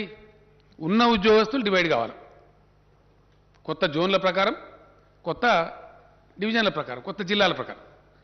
జిల్లా క్యాడర్ జిల్లాకు, జోనల్ క్యాడర్ జోనాల్కు, మల్టీ జోనల్ అంటే స్టేట్ లెవెల్ పోస్ట్ మేము మల్టీ జోనల్ అంటున్నాం, మల్టీ జోనల్కు అలాట్మెంట్ చేసినారు. దాని మీద ఇష్యూ చేసిందే 317. ఇది అర్థం కాక అదేందో మేము ఉద్యోగుల వ్యతిరేకం పోయినామన్నట్టు కొంతమంది, కొన్ని పార్టీలు, అది ఏం తోకదలో తల తెలియదు, బాధ్యత లేదు, నెత్తి లేదు, కత్తి లేదు, రోడ్ల మీద వాడి వీరంగాలు. సరే న్యాయస్థానాలకు పోయినారు, ఏదేది చేస్తారో అవన్నీ చేస్తారు. అప్పుడు మేము కఠినంగా దాన్ని ఇంప్లిమెంట్ చేసినాం. ఎందుకంటే పాపం బయట పిల్లలు మాకు ఉద్యోగం వస్తుంది కదా, గ్రూప్ 1 నోటిఫై చేయలేకపోయినాం, పంచాయతీ దగ్గర గ్రూప్ 2 చేయలే, గ్రూప్ 3 చేయలే, ఇప్పుడు అన్నీ నోటిఫై చేయాలి సమగ్రంగా. కాబట్టి వేసి ఉన్నాం. మొన్న డిసెంబర్లో అలాట్మెంట్ చేసిన తర్వాత ఎక్కడో అక్కడ సర్దుకున్నారు. సరే ఫైనల్గా సార్ మాకు మ్యూచువల్ అవకాశం ఇవ్వండి అంటే సార్ అది కూడా ఇచ్చిండ్రు. అది చీఫ్ సెక్రటరీ గారే స్వయంగా చూస్తున్నారు. వాళ్ళు అడిగిన కదా, సరే వాళ్ళు ఇష్టం ఉంటే పెట్టుకొని మనకు పోయేది ఏముందని ఇచ్చినాం. అయిపోయినాయి. ప్రమోషన్లు కూడా ఆల్మోస్ట్ అందరికి ఇచ్చేసినాం. ఒక టీచర్లో లేదా ఉందని చెప్పారు, అది కూడా నిన్న నేను చీఫ్ సెక్రటరీ గారికి ఆదేశం ఇచ్చిన, ఇమీడియట్ కంప్లీట్ చేయమని చెప్పి అయిపోయింది. ఫైనల్గా అధ్యక్ష, ఒక రాష్ట్రం కానీ ఒక దేశం కానీ ప్రగతి పథంలో అద్భుతాలు ఆవిష్కరించాలి, గొప్ప ఫలితాలు రాబట్టానంటే ప్రజాప్రతినిధులుగా ఉన్నటువంటి మనం కానీ, పొలిటికల్ బ్యూరోక్రసీ కానీ, అఫిషియల్ బ్యూరోక్రసీ కానీ సంతోషంగా ప్రేమతోని హ్యాండ్ ఇన్ హ్యాండ్ పనిచేయాలి, ప్రేమ భావకంతో పనిచేయాలి, చాలా గొప్పగా పనిచేయాలి. కాబట్టి వాళ్ళు కూడా మంచి సంతోషపూర్వకంగా ఉల్లాసంగా పనిచేస్తే చాలా మంచి ఫలితాలు వస్తాయి. ఆ ఫలితాలు మేము రాబట్టినాం అధ్యక్ష తెలంగాణలో. Yes, definitely we are a better administrating state, we are a better performing state. అందుకోసం రిజల్ట్స్ వచ్చినాయి 100%. వాటిగానే పెరుగుతుంది అధ్యక్ష. జిఎస్డిపి నోట్ల మాట ఎందుకో మహారాష్ట్ర పెరుగుతలేదు, ఇంకో పెద్ద డంబాచారం కూడా గుజరాత్ ఎందుకో పెరుగుతలేదు. ఎప్పుడో సెటిల్డ్ స్టేట్స్ అధ్యక్ష అవన్నీ. ఇలా తమిళనాడు, కర్ణాటక, మహారాష్ట్ర, గుజరాత్ గొప్ప manufacturing states, highly settled states. 40, 50, 60, 70 ఏళ్ళుగా రాష్ట్రాలుగా జీవిక కొనసాగిస్తున్న రాష్ట్రాలు. వాటన్నిటిని తోసిరాజని తలదని ఇలా Telangana number 1 per capital GSDP. Yes, ఇవిడో ఏదో ఆశామాచిగా రోడ్ల మీద మస్తుగా మాట్లాడదు అధ్యక్ష, దానికేమున్నది? ప్లాట్ఫామ్ స్పీచ్లు మేము కూడా కొట్టగలుగుతాం మస్తుగా. ఇది వాస్తవం కాదా? ఇన్ని మేము ఆంధ్ర సృష్టించే అర్ధరహితమైన వివాదాలు ఎదుర్కొంటూ నిష్క్రియాపరంగా వ్యవహరిస్తున్నటువంటి కేంద్ర ప్రభుత్వ నిర్లక్ష్య వైఖరి, తెలంగాణ వ్యతిరేక వైఖరిని కూడా భరిస్తూ ఇవన్నీ సాధించినాం అధ్యక్ష. ఎస్, డెఫినెట్గా సాధించినాం పాజిటివ్గా. ఇలా లోన్లీ స్టేట్ అధ్యక్ష, ఒకటే ఒక్క రాష్ట్రం తెలంగాణలో, ఏకైక రాష్ట్రం 24 గంటలు అన్ని రంగాలకు గంట బజాయించి క్లీన్ పవర్ ఇచ్చే రాష్ట్రం తెలంగాణ కాదా అధ్యక్ష? పెద్ద పెద్ద నోరు పెట్టుకొని మాట్లాడతారు చాలామంది. రమ్మని, ఏ రాష్ట్రం ఇస్తారు రమ్మని మాట్లాడదాం. ఇండియాలో ఒక్క తెలంగాణ తప్ప ఉన్నదా ఇంకో రాష్ట్రం? ఇది మా ఘనత కాదా? దీన్ని ఒప్పుకునే సంస్కారం ఉండద్దా అధ్యక్ష? ఇట్లా చేసుకుంటూ వచ్చి ఉద్యోగస్తులది కూడా ఇప్పుడు కూడా తెగలే అధ్యక్ష. ఇంకా పంచాయతీ ప్రభుత్వ ఉద్యోగుల కాడికి తెగింది 9th షెడ్యూల్ 10th షెడ్యూల్ ఇంకా తెగలే. అది తెగితే ఆడో 20-30 వేలు వస్తాయి పాపం పిల్లలకు. తెగలేదని మేము ఊకోలేదు అధ్యక్ష. కరెంటు ఉద్యోగస్తులది విపరీతమైన పేచీలు పెట్టి పంచాయతీ పెడితే కూడా గత పాలకులు, సమైక్య పాలకులు ఒక పెద్ద ఘోరమైన అన్యాయం చేసిండ్రు. ఎలక్ట్రిసిటీ డిపార్ట్మెంట్లో పనిచేసిన పిల్లలకు సబ్ స్టేషన్ల కాడ పెట్టి వాళ్ళని అర్ధాకలతో చంపి నాశనం పట్టించారు వాళ్ళని. అట్లాంటి వాళ్ళకి ఎంతమందికి అధ్యక్ష మేము 22,722 మంది పిల్లలను ఎలక్ట్రిసిటీలో రెగ్యులరైజ్ చేస్తాం. మేము వాళ్ళ కడుపు నుండి అన్నం పెడతా ఉన్నాం. అట్లని మేము ఊరుకోలే. 1.5 లక్ష పోస్టులు 1,55,000 నోటిఫై చేసినాం, 1,33,000 రిక్రూట్ చేసినాం, ఇంకో 20,000 ప్రాసెస్ జరుగుతూ ఉంది. అటు కరెంటు వాళ్ళ పిల్లలను ఉద్యోగస్తులను చేసినాం. అన్నిటిని మించి అధ్యక్ష, ఇది కూడా చరిత్ర, ఫ్యాక్ట్, అన్నిటిని మించి మేము ఎంప్లాయీ ఫ్రెండ్లీ గవర్నమెంట్ అని ప్రకటించుకున్నాం అధ్యక్ష. Yes, we are friendly. ఒక దుర్మార్గమైన విధానం సమైక్య పాలకులు చేసినారు. కాంట్రాక్ట్ ఉద్యోగం కడుపు కొట్టే పని. కాంట్రాక్ట్ ఉద్యోగం అనేది ఆయన రాసి రంపానం పెట్టి ఆయన ఎక్కువ పని చేస్తాడు, అసలు వాడు తక్కువ పని చేస్తాడు అధ్యక్ష. అసలు ఉద్యోగం అంటే ఎక్కువ పని చేస్తాడు కానీ ఆయనకు జీతం సరిగ్గా ఇయ్యరు, సౌకర్యం సరిగా ఉండదు. మేము దాన్ని రద్దు చేసినాం, కాంట్రాక్ట్ ఎంప్లాయీస్ అవసరం లేదు రాష్ట్రంలో అని చెప్పినాం. చాలా కొంతమంది పుణ్యాత్ములు పార్టీలో పోయినాయి అధ్యక్ష కోర్టు. తర్వాత మేము కూడా న్యాయ పోరాటం చేసినాం. నేను చదువుతున్నా స్టేట్మెంట్లో చెప్తా బాగా అఫిషియల్ చేసి గెలిచినాం. ఇట్లా మేము ఊరుకోలేదు అధ్యక్ష. నిజంగా హైయెస్ట్ పేడ్ ఎంప్లాయీస్ ఎవరి అలా ఇండియాలో తెలంగాణ ఎంప్లాయీస్. డెఫినెట్గా ఉద్యమ సందర్భంలో ఏ మాట అయితే మేము చెప్పినామో తెలంగాణ ధనిక రాష్ట్రం అవుతుంది అయింది. Telangana employees highest paid employees ఉంటారు, పే చేస్తున్నాం. ఎస్ అధ్యక్ష, అన్నిటిని మించి ఇండియా మొత్తంలో ఏ కేంద్ర ప్రభుత్వం కానీ ఏ రాష్ట్రం కానీ చేయని విధంగా ఒక సంస్కారంతో చిన్న ఉద్యోగులు కూడా న్యాయం జరగాలని చెప్పి 30% మొన్న పే రివిజన్ ఇస్తే వాళ్ళకు కూడా ఇచ్చినాం అధ్యక్ష. ప్రతి ఒక్కరికి ఇచ్చినాం. ట్రాఫిక్ కానిస్టేబుళ్లకు 30% బేసిక్ శాలరీ యొక్క రిస్క్ అలవెన్స్ ఇచ్చే ఒకటే ఒక రాష్ట్రం ఇండియాలో తెలంగాణ అధ్యక్ష. హైలీ పేడ్ హోమ్ గార్డ్స్ ఉండే రాష్ట్రం ఇండియాలో తెలంగాణ అధ్యక్ష. ఇట్లా అనేక చర్యలు తీసుకున్నాం. వాళ్ళకి రక్షణ ఇచ్చినాం, వాళ్ళ కడుపు నింపినాం. ఎవరు పుట్టగొట్టే ప్రయత్నం చేయలే. నేను మా ఫైనాన్స్ సెక్రటరీ గారు రామచంద్రరావు గారు వస్తే రామచంద్రరావు గారు ఎందుకంటే ఆయన కాదని నడవదు కదా అధ్యక్ష, ఇండిసిప్లిన్ రావద్దు కదా. తెలంగాణ ఎప్పుడు కూడా బై డేట్ కూడా డిఫాల్ట్ చేయం అధ్యక్ష. అందుకే మనకు పచారం, మన బాండ్లు 40 సంవత్సరాల బాండ్లు కూడా అమ్ముడు పోతాయి. ఏ రాష్ట్రం బాండ్లు అమ్ముడు పోవట్లా. 40 years బాండ్ అమ్ముతుంది తెలంగాణ, కొంటున్నారు హాట్ కేక్ లాగా. ఎందుకంటే వీ డోంట్ డిఫాల్ట్, ఉన్నంతలోనే తిందామని చెప్పి బయట ఏదో అవాకులు చెవాకులు మాట్లాడతారు అధ్యక్ష. లోయెస్ట్ అప్పులుండే రాష్ట్రం ఇలా ఇండియాలో తెలంగాణ, అతి తక్కువ. ఎస్ అకౌంట్స్ ఇచ్చినాం కదా అధ్యక్ష, ఆడిటర్ జనరల్ గారు ఇచ్చిన అకౌంట్స్ ఇచ్చినాం. We can discuss. తక్కువ, చాలా రాష్ట్రాల కన్నా తక్కువ అప్పులు ఉంటాయి. ఫిజికల్ ప్రుడెన్స్ మెయింటైన్ చేస్తాం, డిసిప్లిన్ మెయింటైన్ చేస్తాం, కడుపు కట్టుకొని నోరు కట్టుకొని అవినీతి రహితంగా పనిచేస్తూ ఉన్నాం. కాబట్టి ఇంత ప్రగతి రాగలుగుతారు. ఒక వాతావరణం బిల్డ్ అయితే ఈ ప్రగతి వస్తుంది. ఈ ప్రగతిని డిట్రాక్టర్స్ అంటే మా ఏకాగ్రతను చెడగొట్టాలని ప్రయత్నం చేసే డిట్రాక్టర్స్ ఎవరైతే ఉంటారో వాళ్ళు విశ్వ ప్రయత్నాలు చేసినా అది రాకుండా మేము ముందుకు పోతా ఉన్నాం. ఖచ్చితంగా అదేవిధంగా ముందుకు పోతాం అధ్యక్ష, అందులో అనుమానం కూడా లేదు. ఇవాళ నిరుద్యోగ యువత పాపం పిల్లలు, నిరుద్యోగ యువకుల తల్లిదండ్రులు బయట ఎదురు చూస్తూ ఉన్నారు. హౌస్ ఉంది కాబట్టి as a matter of respect to the house, సాంప్రదాయాలు తెలిసిన వాళ్ళం కాబట్టి, మర్యాద కాబట్టి. నేను వనపర్తిలో చాలా పెద్ద సంఖ్యలో వచ్చిన అధ్యక్ష జనం, చాలా పెద్ద బహిరంగ సభ, అక్కడ చెప్పి ఉంటాను నేను. కానీ సభ కొలువు తీరున్నది కాబట్టి ఒక పాలసీ డెసిషన్ సభలో చెప్పాలి కాబట్టి నేను అక్కడ చెప్పలేదు. పిల్లలు చూస్తారు కదా అనే ఉద్దేశంతో 10 గంటలకు టీవీ కార్డు ఉండినా రేపు ప్రకటన చేస్తామని చెప్పినాం, అంతే కదా అధ్యక్ష. నేను చాలా సంతోషంగా ప్రకటిస్తా ఉన్నా, రేపు రాబోయే రోజులలో షెడ్యూల్ 9, షెడ్యూల్ 10 కూడా పరిష్కారం అయితే, అంటే వివిధ ప్రభుత్వ రంగ సంస్థల అధ్యక్ష, తమకు తెలియంది కాదు, దాదాపు 40-50 ఉంటాయి. ఆ వివాదం కూడా ఈ ఆంధ్రతో పరిష్కారం అయిపోతే అక్కడ కూడా అవకాశాలు ఏర్పడతాయి. ఇక మన అనుకూలంగా మన తెలంగాణ కాంటెక్స్ట్లో మనకు కొన్ని పాతే తీసేస్తాం కావచ్చు, కొన్ని కొత్త కార్పొరేషన్లు పెట్టుకోవడం కావచ్చు, అక్కడ కూడా అవకాశాలు వస్తాయి. అవి మళ్ళీ రావచ్చు, 10,000, 20,000 ఎన్ని స్థానం వస్తాయి.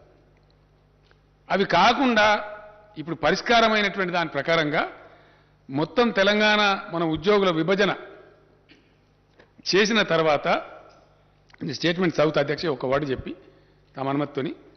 మొత్తం ఈరోజు 91,147 ఖాళీలు ఏర్పడాయి అధ్యక్ష.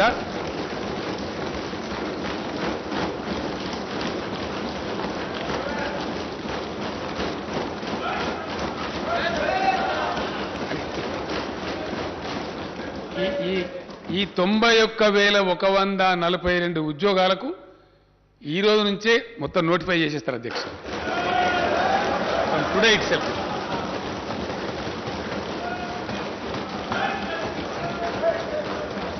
ఇందులో అధ్యక్ష, ఇందులో నేను స్టేట్మెంట్ చదివే ముందు ఒక విషయం చెప్పాల్సిన అక్కడ బాధ్యత నా మీద ఉంటుంది. ఇందులో అధ్యక్ష గతంలో హైకోర్టు పోయి ఏవైతే కాంట్రాక్టు ఉద్యోగస్తుల పొట్టలు నింపాలని మానవీయ కోణంలో మేము రెగ్యులరైజేషన్ ప్రతిపాదించినామో అవి 11,103 మంది ఉన్నారు అధ్యక్ష పిల్లలు. ఇక వాళ్ళ ఏజ్ అయిపోతా ఉంది పాపం. వాళ్ళకి ఏదో ఉద్యోగం కదా పర్మనెంట్ కాకపోతే ఆస్తితో జాయిన్ అయినారు, సర్వీస్ పాపం ఏజ్ అయిపోతా ఉంది. వాళ్ళు మొదలేస్తే ఇప్పుడు పాపం వాళ్ళు బదారణ పడతారు, అర్ధాకలతో పనిచేస్తున్నారు. వాళ్ళు ఊరుగా కోరుతున్నారు. మొన్ననే హైకోర్టు కూడా పర్మిషన్ ఇచ్చింది అధ్యక్ష, గత డిసెంబర్లోనే. ఈ వివాదం అయిపోతే చేద్దాం అనుకున్నాం. ఈరోజు నేను అధికారికంగా ప్రకటిస్తా ఉన్నా, ఇందులో 11,103 కాంట్రాక్టు ఉద్యోగులందరినీ కూడా రెగ్యులరైజ్ చేస్తా ఉన్నాం అధ్యక్ష.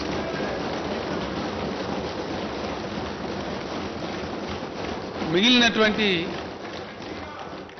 తమరు ప్రతిపాదించిన మన లెజిస్లేచర్ ఉద్యోగాలు కూడా ఉన్నాయి అధ్యక్ష. అది కూడా చెప్తే నేను డీటెయిల్స్ వస్తాయి. 80,039 ఉద్యోగాలకు తక్షణం ఈ రోజు నుంచే సంబంధిత శాఖలకు నోటిఫికేషన్లు ఇష్యూ అవుతాయి అధ్యక్ష. దీంట్లో విద్యాశాఖలోనే సుమారు 25 నుంచి 30,000 వస్తున్నాయి అధ్యక్ష. స్కూల్ ఎడ్యుకేషన్ కావచ్చు, హైయర్ ఎడ్యుకేషన్ కావచ్చు, యూనివర్సిటీలు కావచ్చు, ఎక్కడ ఖాళీ లేకుండా భర్తీ చేస్తా ఉన్నాం అధ్యక్ష. నేను తమ అనుమతితో స్టేట్మెంట్స్ అవుతా సార్. అధ్యక్ష, తెలంగాణ పోరాట నినాదమే నీళ్లు, నిధులు, నియామకాలు. రాష్ట్రం ఏర్పడిన తర్వాత తెలంగాణ నిధులు తెలంగాణకే దక్కుతున్నాయి. తెలంగాణ అవసరాలకు తగినట్టుగా సాగునీటి ప్రాజెక్టులు నిర్మించుకుంటూ ఉన్నాం. నియామక ఇవ్వండి, వాళ్ళకి ఇవ్వలేదండి.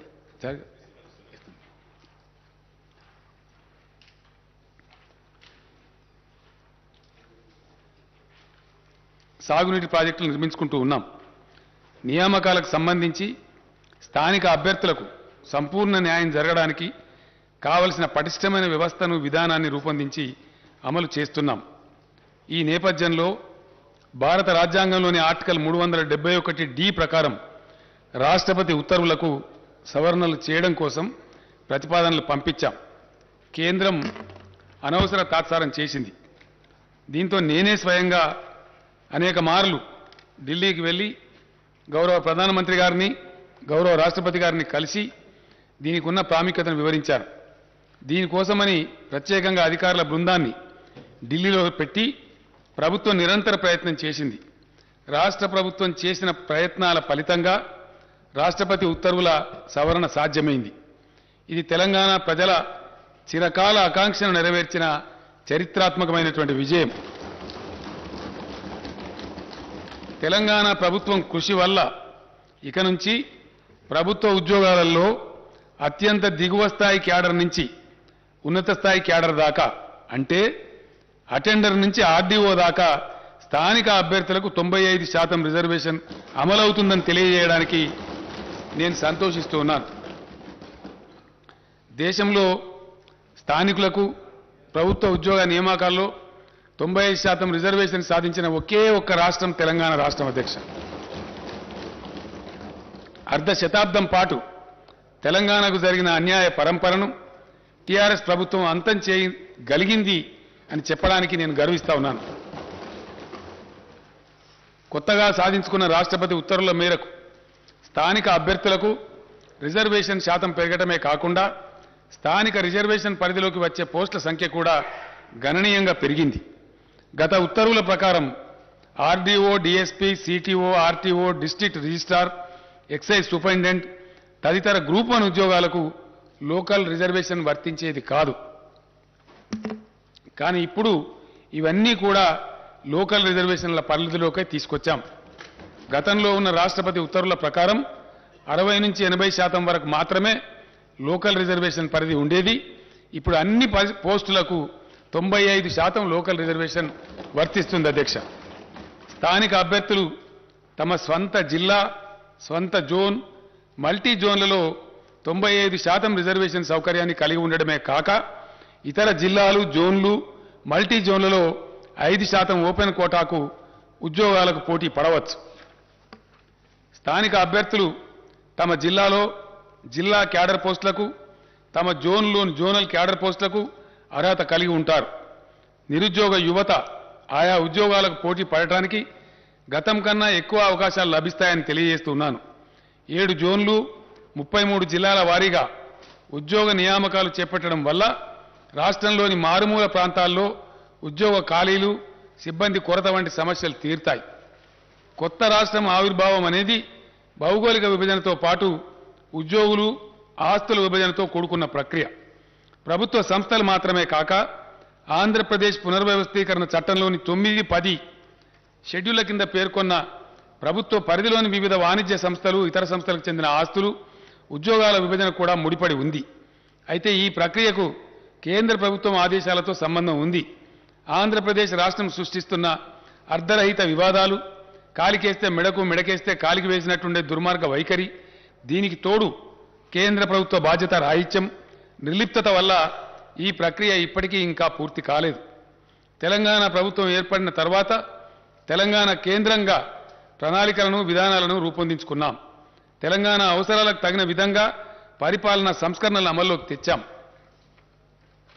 వివిధ శాఖలను పునర్వ్యవస్థీకరణ చేసి బలోపేతం చేసే దిశగా చర్యలు తీసుకున్నాం. సాగునీరు, వ్యవసాయం, విద్య, వైద్యం, ఆరోగ్యం, గ్రామీణ ప్రాంతాల్లో నీటి సరఫరా, పంచాయతీరాజ్ వంటి కీలకమైన శాఖలను తెలంగాణ దృక్పథంతో కొత్తగా తీర్చిదిద్దుకున్నాం. తెలంగాణ ప్రభుత్వ పరిపాలన సజావుగా సాగడం కోసం అవసరమైన 1,12,307 కొత్త పోస్టులను మంజూరు చేసింది. దీంతో పాటు రాష్ట్రంలో ఖాళీగా ఉన్న పోస్టులను గుర్తించి మొత్తం 1,56,254 పోస్టులు భర్తీ చేయాలని నిర్ణయించి ఇప్పటి వరకు 1,33,942 పోస్టులను భర్తీ చేసింది. మిగిలిన పోస్టుల భర్తీ ప్రక్రియ కొనసాగుతూ ఉన్నది. కొత్తగా ఏర్పడిన మల్టీ జోన్ల వివరాలు ఈ కింది విధంగా ఉన్నాయి. జోన్ 1 కాళేశ్వరం జోన్ అధ్యక్ష, ఆసిఫాబాద్, అంటే ఇందులో ఉన్న జిల్లాల పేర్లు నేను చెప్తా ఉన్నా అధ్యక్ష.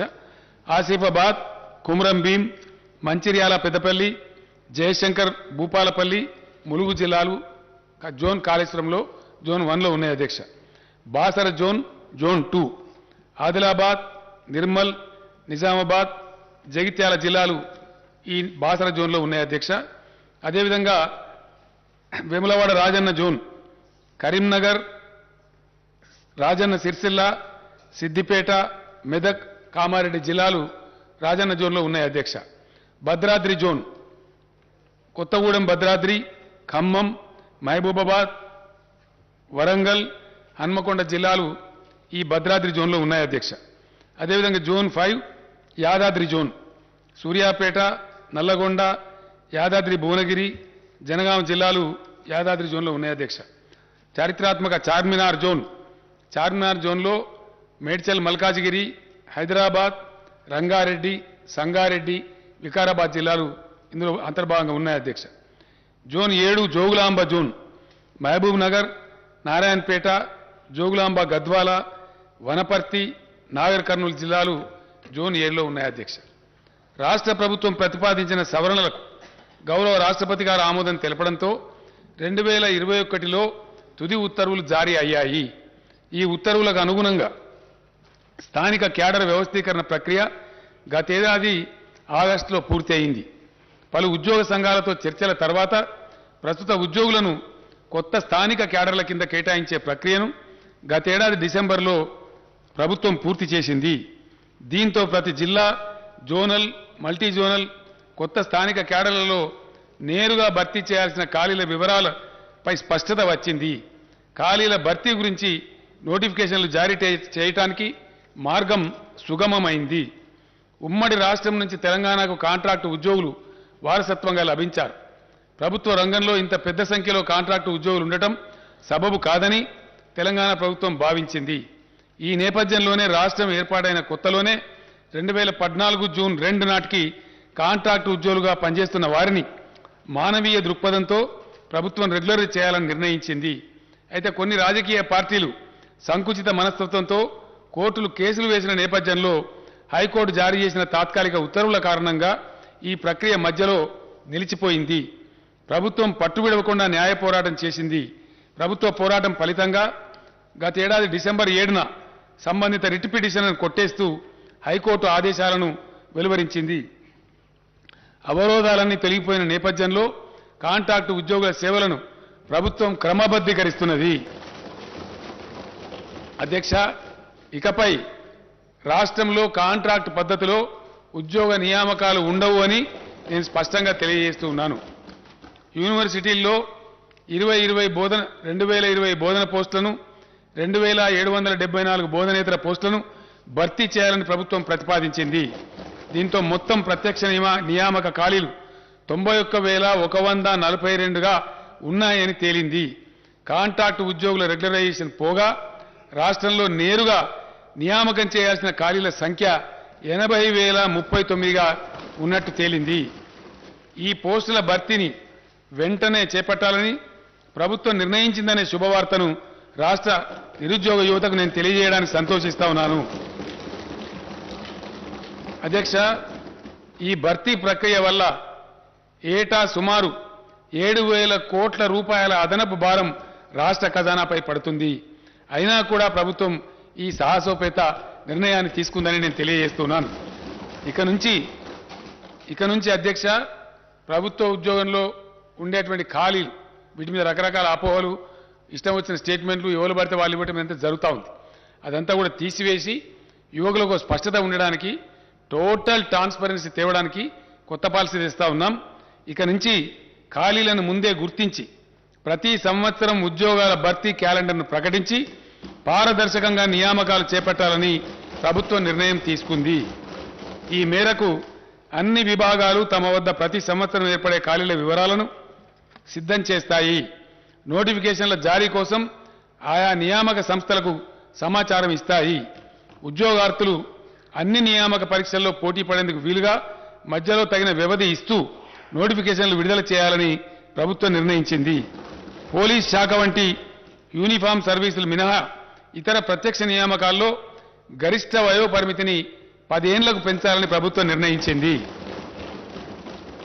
దీనివల్ల మరింత మంది ఉద్యోగార్థులకు ప్రభుత్వం అవకాశం కల్పిస్తున్నది. ఈ నిర్ణయం వల్ల ఓసీలకు 44 సంవత్సరాలు, ఎస్సీ ఎస్టీ బీసీలకు 49 సంవత్సరాలకు, దివ్యాంగులకు 54 ఏళ్లకు గరిష్ట పరిమితి పెరుగుతుందని నేను సభకు తెలియజేస్తున్నాను. స్థానిక క్యాడర్ విభాగాల వారీగా ఈ పోస్టుల వివరాలు కింది విధంగా ఉన్నాయి.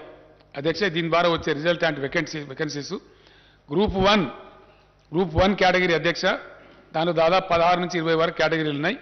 ఆర్డీఓ, డిఎస్పీ, ఆర్టీఓ, సిటీఓ వగైరా ఉంటాయి. అందరికి సభ వారికి తెలిసిందే. అందులో గ్రూప్ 1 కింద 503 పోస్టులను ఇమీడియట్గా నోటిఫై చేస్తా ఉన్నారు. గ్రూప్ 2 కింద 582 పోస్టులను ఇమీడియట్గా నోటిఫై చేస్తారు అధ్యక్ష. గ్రూప్ 3 కింద 1,373 పోస్టులు ఉన్నాయి అధ్యక్ష. గ్రూప్ 4 కింద 9,168 పోస్టులు ఉన్నాయి అధ్యక్ష. అదేవిధంగా జిల్లాలలో జిల్లా క్యాడర్గా ఉంటాయి అధ్యక్ష. దీనిలో నేను మనవి చేస్తా ఉంది ఏంటంటే గౌరవ సభ్యులకు, గతంలో ఈ అవకాశం ఉండేది కాదు అధ్యక్ష. మారుమూల ప్రాంతాల ఉద్యోగాలు కొద్ది తెలివైన వాళ్ళు కొట్టేసేవాళ్ళు. ఇప్పుడు ఎక్కడికక్కడనే ఉద్యోగ అవకాశం రావాలి కాబట్టి భూపాలపల్లి జిల్లాకు భూపాలపల్లిని రావాలా, ములుగు జిల్లాకు ములుగులనే రావాలా, గద్వాలలో రావాలా, ఆసిఫాబాద్లో రావాలి. కాబట్టి లోకల్ క్యాడర్ కూడా నూతన రాష్ట్రపతి ఉత్తర్వుల ప్రకారం నిర్ణయం చేశాం. ఇప్పుడు నేను మనవి చేస్తాను తమరికి, జిల్లా క్యాడర్ పోస్టులు 39,829. ఇవి ఏ జిల్లాకు ఆ జిల్లానే వస్తాయి అధ్యక్ష. నేను వివరాలు చెప్తాను. జోనల్ పోస్టులు ఇందాక నేను చదివినటువంటి 7 జోన్లలో ఉన్నటువంటి పోస్టులు ఆ జోన్ వాళ్ళకే చెందుతాయి. 18,866 ఉద్యోగాలు. మల్టీ జోనల్ పోస్టులు 13,170. విశ్వవిద్యాలయాలు, సచివాలయం, హెచ్ఓడీలు వగైరా కలిపి 8,147 ఉద్యోగాలు. అధ్యక్ష, జిల్లాల వారీగా అంటే ఏ జిల్లాకు ఆ జిల్లాకే తక్షణం లభించే ఉద్యోగాల సంఖ్య ఎక్కడి వాళ్ళకి అక్కడనే వస్తుంది అధ్యక్ష. అక్కడనే నియామక ఉత్తర్వులు ఇస్తారు. హైదరాబాద్ 5,268, నిజామాబాద్ 1,976, మేడ్చల్ మల్కాజ్గిరి 1,769 మంది, రంగారెడ్డి 1,561, కరీంనగర్ 1,465, నల్లగొండ 1,398, కామారెడ్డి 1,340, ఖమ్మం 1,340, భద్రాద్రి కొత్తగూడెం 1,316, నాగర్ కర్నూలు జిల్లా 1,257, సంగారెడ్డి జిల్లా 1,243, మహబూబ్ నగర్ జిల్లా 1,213, ఆదిలాబాద్ జిల్లా 1,193, సిద్దిపేట జిల్లా 1,178, మహబూబాబాద్ జిల్లా 1,172, హనుమకొండ జిల్లా 1157, మెదక్ జిల్లా 1149, జగిత్యాల జిల్లా 1063, మంచిర్యాల జిల్లా 1025, యాదాద్రి భువనగిరి 1010, జయశంకర్ భూపాలపల్లి 918, నిర్మల్ జిల్లా 876, వరంగల్ జిల్లా 842, కొమరంభీం ఆసిఫాబాద్ 825, పెద్దపల్లి జిల్లా 800, జనగామ జిల్లా 760, నారాయణపేట జిల్లా 741, వికారాబాద్ జిల్లా 738, సూర్యాపేట జిల్లా 719, ములుగు జిల్లా 696, జోగులాంబ గద్వాల 662, రాజన్న సిరిసిల్ల 601, వనపర్తి జిల్లా 556, మొత్తం 39,829 అధ్యక్ష. డైరెక్ట్ రిక్రూట్మెంట్ వేకెన్సీలు జోన్ వారీగా అధ్యక్ష, అంటే జోనల్ పోస్టులు. Zone 1 Kaleshwaram 1630, zone 2 Basara 2328, zone 3 Rajanna 2403, zone 4 Bhadradri 2858, zone 5 Yadadri 2160, zone 6 Charminar 5297, zone 7 Jogulamba 2190, మొత్తం 18,866 అధ్యక్ష. దీంతో పాటు మల్టీ జోనల్ పోస్ట్ ఇందాక నేను మనవి చేసినటువంటి ఆర్డీఓ, డిఎస్పీ వగైరా వగైరా అధ్యక్ష ఒక 15-20 కేటగిరీలు ఉన్నాయి. దానిలో సిటీఓ, ఆర్టీఓ ఇవన్నీ కూడా ఉంటాయి. ఎక్సైజ్ సూపరింటెండెంట్, డైరెక్ట్ రిక్రూట్మెంట్ అధ్యక్ష. ఇవి multi zone 1 6,800, multi zone 2 6,370, multi zone మొత్తం కలిపి 13,170. ఈ విధంగా ఈ వేకెన్సీలు కూడా ఇమ్మీడియట్ నోటిఫై చేస్తారు అధ్యక్ష. దీని తర్వాత డిపార్ట్మెంట్ వారీగా నేను మనవి చేస్తా ఉన్నా స్టేట్ వైడ్గా. హోంశాఖలో 18,334, సెకండరీ ఎడ్యుకేషన్ అంటే టీచర్ పోస్టులు వగైరా ఉంటాయి అధ్యక్ష 13,086, హెల్త్ మెడికల్ ఫ్యామిలీ వెల్ఫేర్లో 12,755, హయ్యర్ ఎడ్యుకేషన్ అగైన్ ఎడ్యుకేషన్ అధ్యక్ష అంటే కాలేజ్ ఎడ్యుకేషన్లో 7,878, బీసీల సంక్షేమం 4,311, రెవెన్యూ డిపార్ట్మెంట్ అంటే నూతనంగా ఏర్పడ్డ మండలాలు, డివిజన్లు, జిల్లాల వారీగా పోస్టుల భర్తీ అధ్యక్ష. Revenue department 3,560, scheduled caste development department 2,879, irrigation మరియు కమాండ్ ఏరియా డెవలప్మెంట్ 2,692, ట్రైబల్ వెల్ఫేర్లో 2,399, మైనార్టీ వెల్ఫేర్లో 1,825, environment, forest and technology 1,598, Panchayati Raj మరియు రూరల్ డెవలప్మెంట్లో 1,455, లేబర్ మరియు ఎంప్లాయ్మెంట్ 1,221, ఫైనాన్స్ డిపార్ట్మెంట్లో 1,146, మహిళలు పిల్లలు అంటే మహిళా శిశు సంక్షేమం, హ్యాండిక్యాప్డ్ అండ్ సీనియర్ సిటిజన్స్ డిపార్ట్మెంట్లో 895, మున్సిపల్ అడ్మినిస్ట్రేషన్లో 859, అగ్రికల్చర్ మరియు కోఆపరేషన్లో 801, ట్రాన్స్పోర్ట్ రోడ్ బిల్డింగ్స్లో 563, న్యాయశాఖలో 386, ఎనిమల్ హస్బెండరీలో 353, జీఐడీలో 343, ఇండస్ట్రీస్ డిపార్ట్మెంట్లో 233, యూత్ టూరిజంలో 184, ప్లానింగ్ డిపార్ట్మెంట్లో 136, సివిల్ సప్లైస్ డిపార్ట్మెంట్లో 106, లెజిస్లేచర్లో అధ్యక్ష మన శాసనసభలో 25, ఎనర్జీలో అంటే పవర్ డిపార్ట్మెంట్లో 16, మొత్తం కలిపి 80,039 ఉద్యోగాలు వెంటనే తక్షణమే నోటిఫికేషన్లు విడుదల చేసి రిక్రూట్మెంట్ ప్రక్రియ మొదలవుతుందని చెప్పి సభ ద్వారా గౌరవ సభ్యులకు, తమ ద్వారా గౌరవ సభ్యులకు, సభకు, తద్వారా రాష్ట్ర ప్రజానీకానికి తెలియజేస్తున్న అధ్యక్ష. ధన్యవాదాలు తెలియజేస్తాను.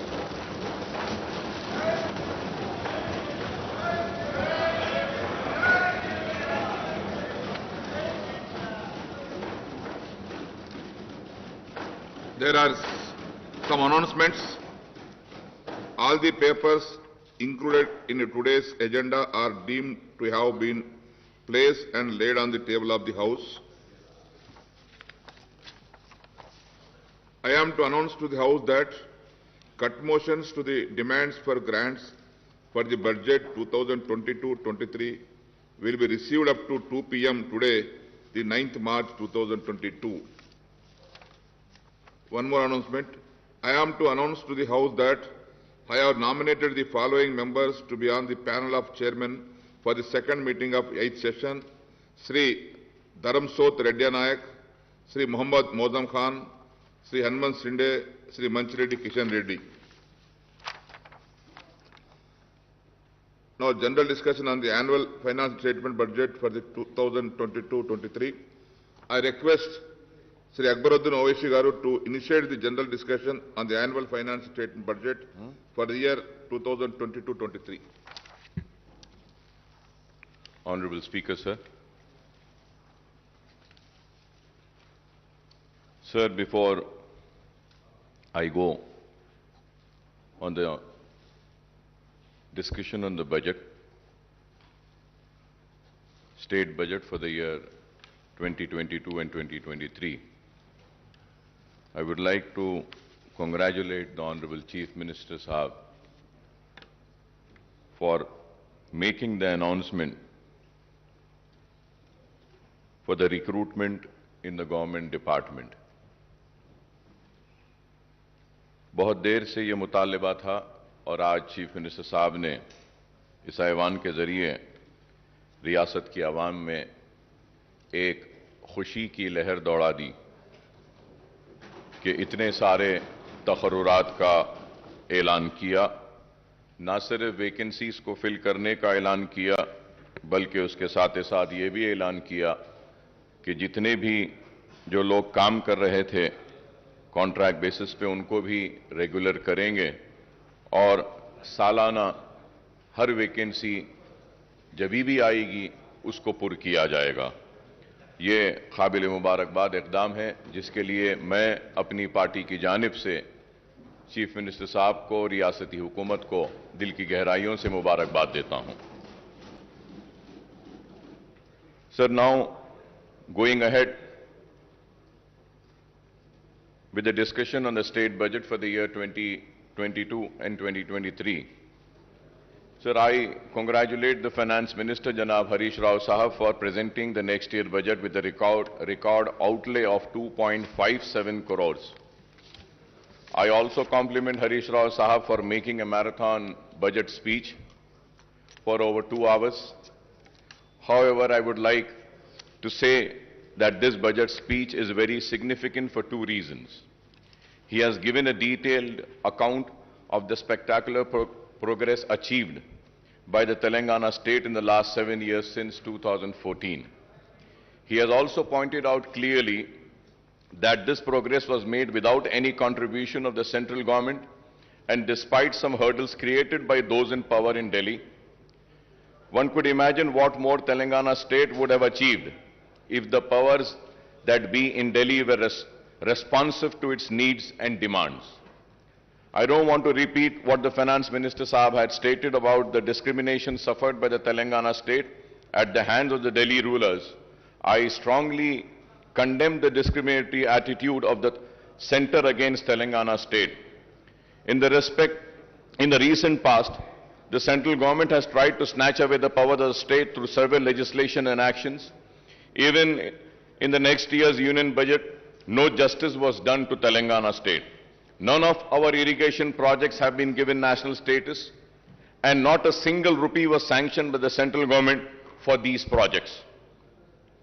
So right from 2014, when the first Telangana budget was presented in this House, we have been cautioning that the central government is denying its due share to the state in the devolution funds. I have been repeatedly stating this, sir. Sir, we have also been cautioning that the 14th and the 15th Finance Commission have not done justice to the state, which requires special assistance for its faster development. So we have also made it very clear when the demonetization was announced, it was me and my party which has opposed the demonetization, and the demonetization has resulted in derailing the country's economy. The demonetization was responsible for the closure of many small-scale industries. The demonetization was responsible for snatching away the livelihoods of the poorest of the poor people. The demonetization has totally failed, I would say. The derailing of the economy had started from the day when the demonetization had come. We have also, me and myself, stood here in this house and had opposed the GST.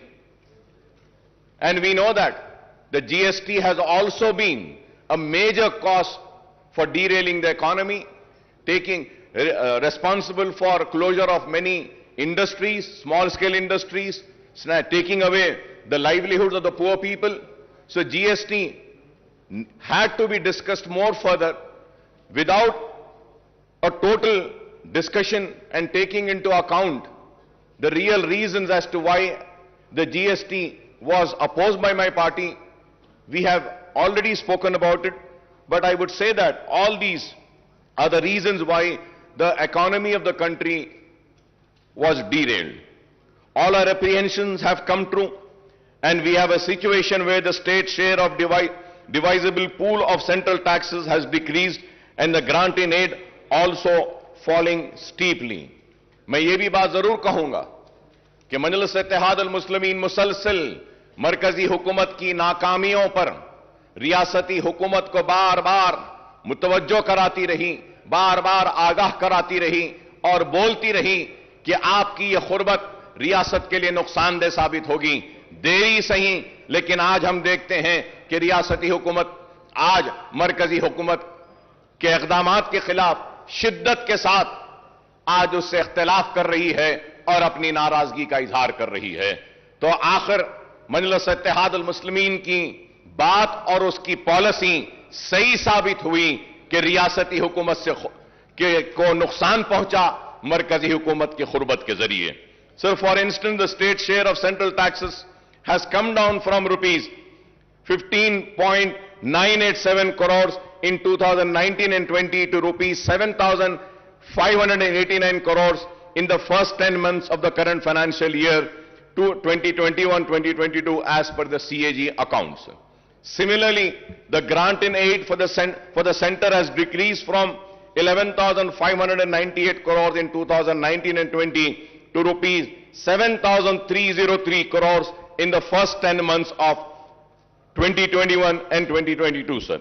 Hence, that state's share of central taxes and central grants in aid together total rupees 27,587 crores in 2019 and 20.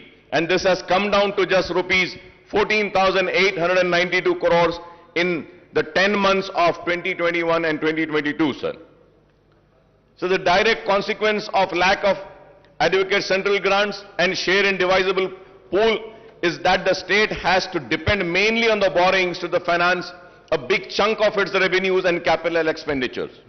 At the same time, GSDP has more than doubled from 4.51 lakh crores in 2013-14 to rupees 11.55 lakh crores in the year 2021-22, sir. Moreover, the state has recorded positive growth in the last 2 years despite the impact of COVID, even as other states had registered negative growth. It is gratifying to note that Telangana's per capita income has risen from rupees 1.24 lakh in 2014 and 15 to rupees 2.79 lakhs in 2021-22, which is significantly higher than the average national per capita income, sir. Coming to the state budget estimates for the next financial year, the finance minister has projected total revenue and expenditure of rupees 2.57 lakhs crores. The revised estimate for the current year is rupees 2.10 lakh crore as against the budget estimate of rupees 2.30 lakh crore, sir. Honorable Speaker, sir, as per the CAG Telangana accounts, at a glance for the current financial year at the end of January 2022, the total receipts are rupees 1.43 lakh crore and total expenditure is rupees 1.37 lakh crores. The receipts include huge borrowings of rupees 44,366 crores, sir. I must admit that the successive finance ministers of Telangana are incorrigible optimistic. Every time they present the state budget, they come up with a very impressive estimates, but the actual receipts and expenditure indicates a massive shortfall after year. Not only the estimates of the share of central taxes and the grant in aid are on a higher side every time, but the estimate of state-owned taxes revenue and non-tax revenues are projected beyond capacity of the revenue earnings department, sir. Let us take the figures of the current year's budget estimate and the actual for the last 10 months, sir. Sir, if we have to see the figures of the last 10 years, sir, the state-owned revenues are estimated at rupees 98,179 crores, but the actual receipts in 10 months are only 77,789 crores, that is 79% of the estimates. Similarly, the state non-tax revenues are projected at rupees 30,577 crores, but the actual receipts are 5,600 crores, that is 18% of the estimates. The state's own tax and non-tax revenues together were estimated at rupees 1,28,756 crores, but the actual receipt in 10 months amount to rupees 83,389 crores. The state is supposed to earn rupees 45,367 crores to achieve the year's budgeted target of rupees 35,367 crores as per the revised estimate. Honorable Speaker, sir, I don't think that the revenue earnings departments can perform miracles and achieve 10% target before the financial year which closes at March 31st. A direct consequence of the shortfall in revenue received is the huge shortfall in the state expenditure on both welfare schemes and developmental activities. The statement of CAG report on state budget, sir, which clearly gives a picture to us. If we have to see, Honorable Speaker, sir,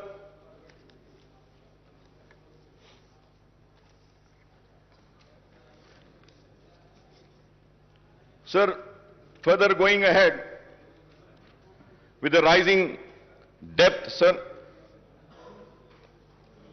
Telangana outstanding public debt will reach rupees 3,29,988 crores in 2022-23, accounting for 25% of gross state domestic product, sir. Sir, Honorable Speaker, sir, going further ahead, in the year 2019 and 20, the outstanding public debt stood at rupees 2,05,858 crores. Thus, the next year outstanding debt represents a massive increase of rupees 1,24,130 crores on the outstanding debt in 2019 and 20. The outstanding debt share of GSDP is set to increase to 25% from 22%, sir. Interest payment on loan will increase from rupees 17,000. This is a very important point, sir.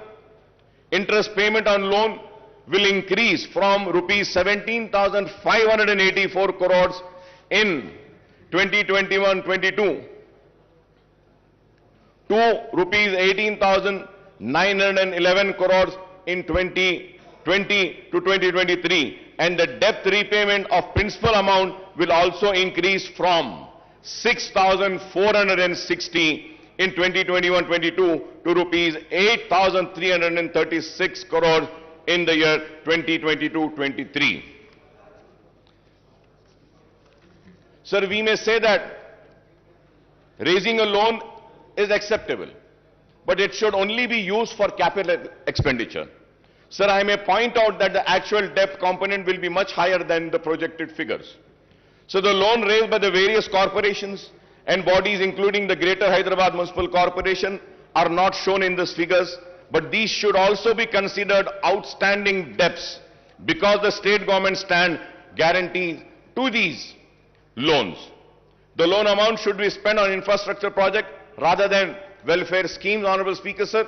And I hope that when the Honorable Finance Minister would reply, he would also give me the details of the loans raised by various corporations, sir.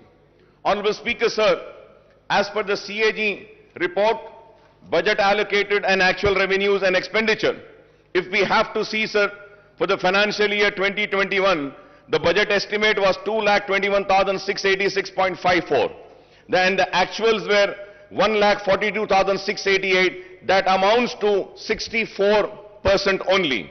When we see 2021, the budget estimate was 1,76,393.20. The actuals were 1,45,599.95. The percentage is 82.54. 2019 and 20, 1,37,226.53. Actuals were 1,32,508.87. Percentage was 96.56. 2018 and 19, 1,67,859.35. The actuals were 1,25,554.70. That is 74.80. 2017 and 18, budget estimate was 1,44,986.52. The actuals were 1,15,887.35. 2016 and 17, budget estimate 1,27,266.59. The actuals were 1,17,799.40. That is 92.56%. 2015 and 16, 1,11,974 was the budget estimate. 1,11,974.82. The actuals were 96,051.29. That amounts to 85.78%. 2014 and 15, the budget estimate was 97,563.61. The actuals were 63,323.29. That was 64%, sir. Sir, when we see the budget estimate and the actuals, now let us see the table of the expenditure. Sir, when we see the expenditure for the year 2021 and 2022, sir, again if we see the budget estimate was 1,98,430.21, but the actuals were 1,37,190.44. That was 69.14 in the year financial year 21-22. When we go to financial year 2020 and 2021, the budget estimate was 1,60,731.00, but the actual expenditure was 1,34,731.68. That is 83.82%, sir. For the financial year 2019 and 20, the expenditure, budget estimate expenditure was 1,28,330.51, but the actuals were 1,23,809.09. 2018 and 19, the actual expenditure was, budget estimated was 1,58,823.80, but the actual expenditure was 1,16,804.25. That amounts to 73%, sir. Sir, again if we see 2017, the budget estimate for the expenditure was 1,39,441.00, but the actuals were 1,03,804.62. That amounts to 78.45%, sir. 2016 and 17, 1,26,519.49 was a budget estimate for expenditure, but the actuals were 1,14,397.62. That amounts to 90.42, sir. So 2015 also, it was 1,09,582.72, and the actuals were 90,818.44. In the year 2014 and 15, 94,890.50, but the actual expenditure was 61,840.48, sir. So now, if we are seeing these figures, so it is very clear that what has been the actuals and what has been the expenditure, what has been the budget estimate for the receipts and what has been the actuals, and also the expenditure, what was the budget estimate for the expenditure and what has been the actuals, sir.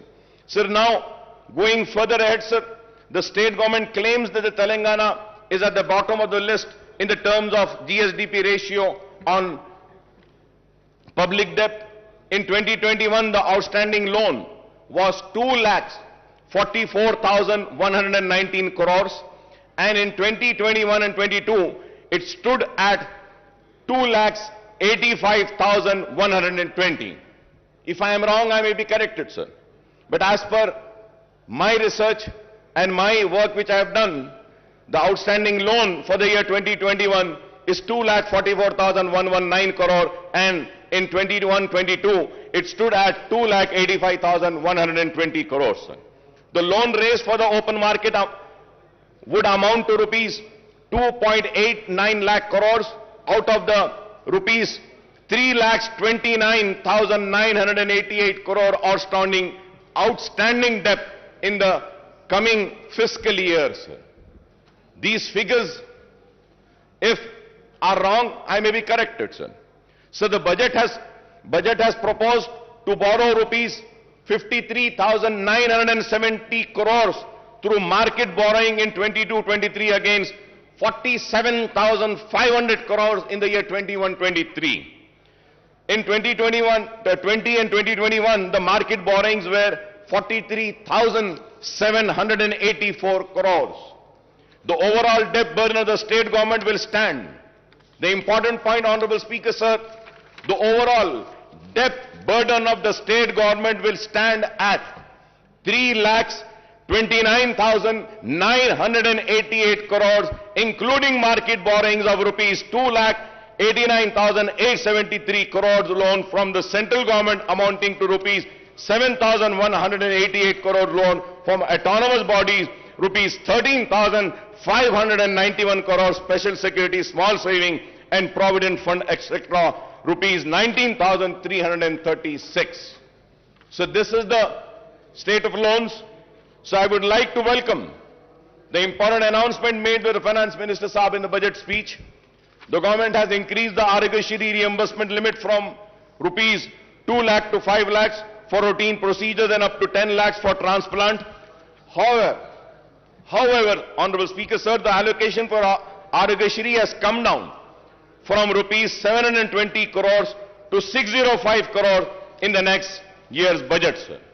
Sir, at the same time, Honorable Speaker, sir, I would like to bring across is that the rates which have been fixed by Arogashri are the rates which have been fixed long back, more than 15 years back.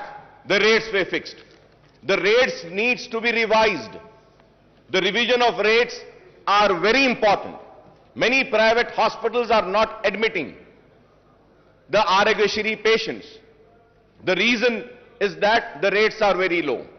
And most important, Honorable Speaker, sir, जब एक बीमार critical condition में आता है, critical care के लिए जब आता है और उसको सीसीयू में अगर ले जाना पड़ता है, Honorable Speaker, sir, the rates of Arogashri are only 4,000 rupees.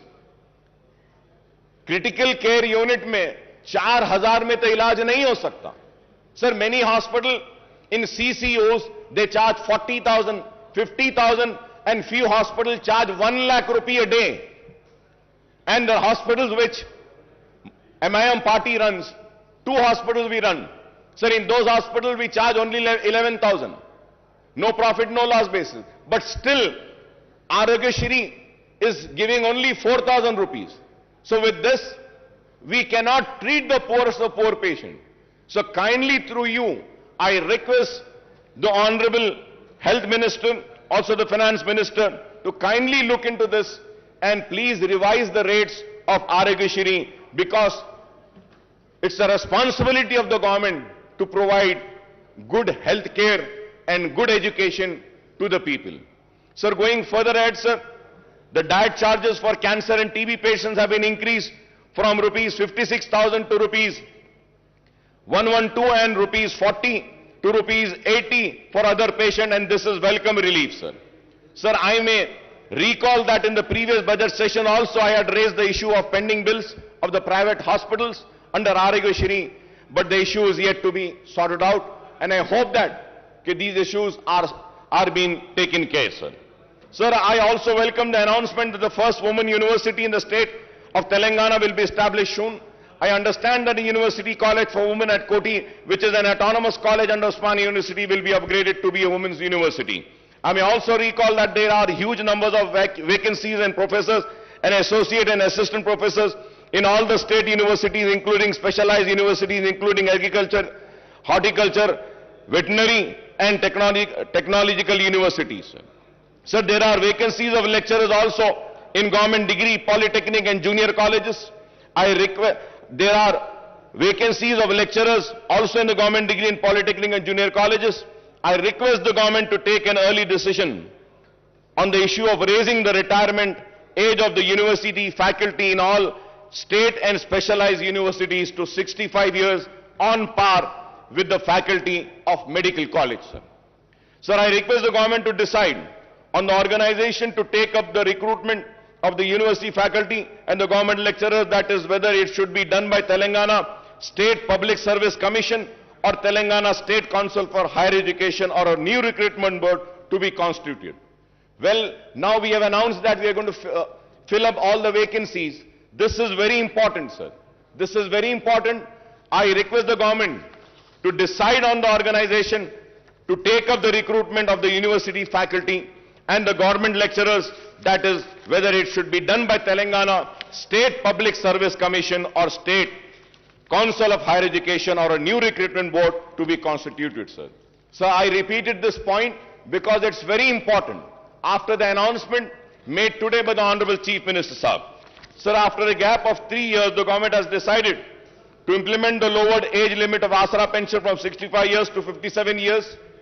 Sir, I may point out that as many as 3.3 lakh applications with the earlier age limit are pending and 7.80 lakh new applications have been received after reduction in the age limit. So I would like to also say that almost 11.10 lakh applications have to be cleared immediately to disburse the old age pension from new financial year commencing on 1st of April. Sir, in the last 7.5 years, the government has spent 46,650 crores on Asra pension and the number of beneficiaries have gone up to 38.41, sir. I would like to congratulate the government for this Asra pension, sir. It is very good, sir, that we are doing a wonderful work in Asra pension, and I think it is the only state in the entire country which has given or sanctioned so many applications, sir.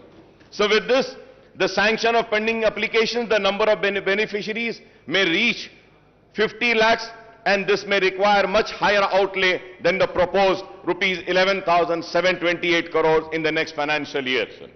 Sir, when it is going to go to 50 lakhs, I don't think 11,78,000 crores which has been allocated for the next budget would not be sufficient.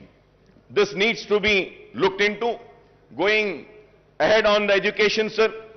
Sir, we also have welcomed Mana Uru Mana Badi and Mana Basti Mana Badi program launched by Honorable Chief Minister Janab KCR Sahab on Monday.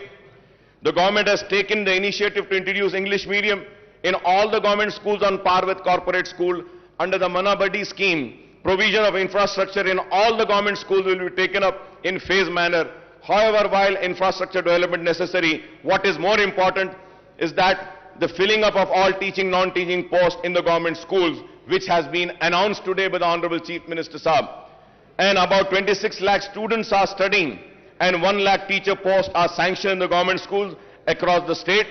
Official estimate that there are about 25,000 vacancies, and I hope after the announcement of today, the vacancies, including the Urdu medium vacancies of 530 teachers posts of all types of posts in the school education department, first promotion would be completed in the district level, which are pending for the last 20 years. The remaining posts will be filled through direct recruitment, and but out of the 4,379 posts of headmaster, 1,946 posts are vacant, and I hope after today's announcement, these vacant posts will be filled. In 594 mandals and 528 mandal education officers posts are also sanctioned. Only 20 regular MEOs are working, and remaining 508, that is 95% in charge, are working as MEOs. Sir, we have also made a repeated demand, and once again I would like to come on record and say that about a separate DSC to be conducted for Urdu medium. Sir, we had a meetings with the Honorable Education Minister, Madam Sabita Indra Reddy साहिबा के साथ हमारी meetings हुई, लेकिन आज तक भी separate Urdu DSC का हुआ नहीं। डी रिजर्वेशन जो होना है वो भी नहीं हुआ आज तक, और उर्दू मीडियम के स्कूल्स में हमने बहुत सारी बातें रखी थी, वो भी नहीं हुआ। And at the same time sir, so for so many years the sweepers and attenders post in school education department are being removed sir, निकाल दिए गए साहब। आपको हैरत होगी साहब, पूरे रियासत में झाड़ू देने वाले और अटेंडर्स के जो पोस्ट है स्कूल एजुकेशन में वो निकाल दिए गए। और हमने देखा है कि टीचर्स झाड़ू दे रहे हैं, टॉयलेट्स को साफ करने वाले कोई नहीं है। This is a very important issue which needs to be taken up, which needs to be addressed sir. Sir, there are 85 mandal in charge MEOs are looking after one mandal each. One MEO is in charge of 7 mandals, 8 MEOs are in charge of 5 mandals each, 24 MEOs are handling 4 mandal each, 59 MEOs are overseeing 3 mandal each, and 87 MEOs are managing 2 mandal each sir. So the state has 33 districts, but the government has not sanctioned the DO post for all the districts. For all the districts, we need to have DOs, sir. Out of the 12 DO sanctioned posts, only 7 DOs are working, and there are 5 vacancies, and we are told that 26 districts, only in charge DOs are running the show. In Telangana state, 66 deputy DOs posts are sanctioned, but only 6 deputy DOs are working, and remaining 60 posts are vacant, and I hope that these vacant posts would be filled by the announcement made by the Honorable Chief Minister Saab today. Also, 70 senior lecturer posts are vacant. Out of 166 Telugu lecturer posts, 152 are vacant and only 15 are working, and out of 40 Urdu lecturer posts, 37 are vacant and only 3 are working, and I hope that these vacancies will also be filled up by the announcement made by the Honorable Chief Minister Saab. Sir, at the same time, sir, so Honorable Speaker, sir, I might sound very bad, and my friends and colleagues might feel very offended, but sir, I am not here to offend anybody. I am here to bring to your kind notice, sir. Sir, we have a sanctity of this house. Sir, we have to maintain the decorum of this house. We have to keep the honor of this house alive. Sir, in this house, the leader of the house, Chief Minister Saab, had announced on my request and on my demand, sanctioning 20 crores to Falaknuma Educational Campus. He had announced sanctioning amount to Chanchalguda Educational Campus. He announced the same to Hussaini Alam and Golconda Educational Campus. And the announcement has been made 3 years back, sir.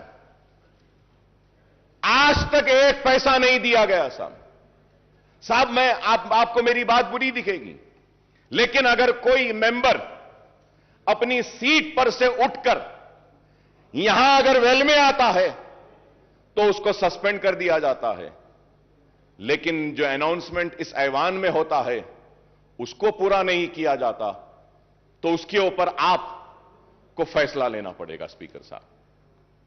अगर नहीं करना है तो announce ना कीजिए, मेहरबानी होगी नहीं करिए।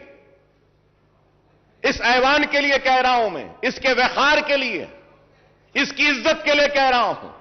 अगर इस ऐवान में होने वाले अनाउंसमेंट को पूरा नहीं किया जाता तो फिर यह ऐवान की इज्जत की धज्जियां उड़ाने के बराबर है।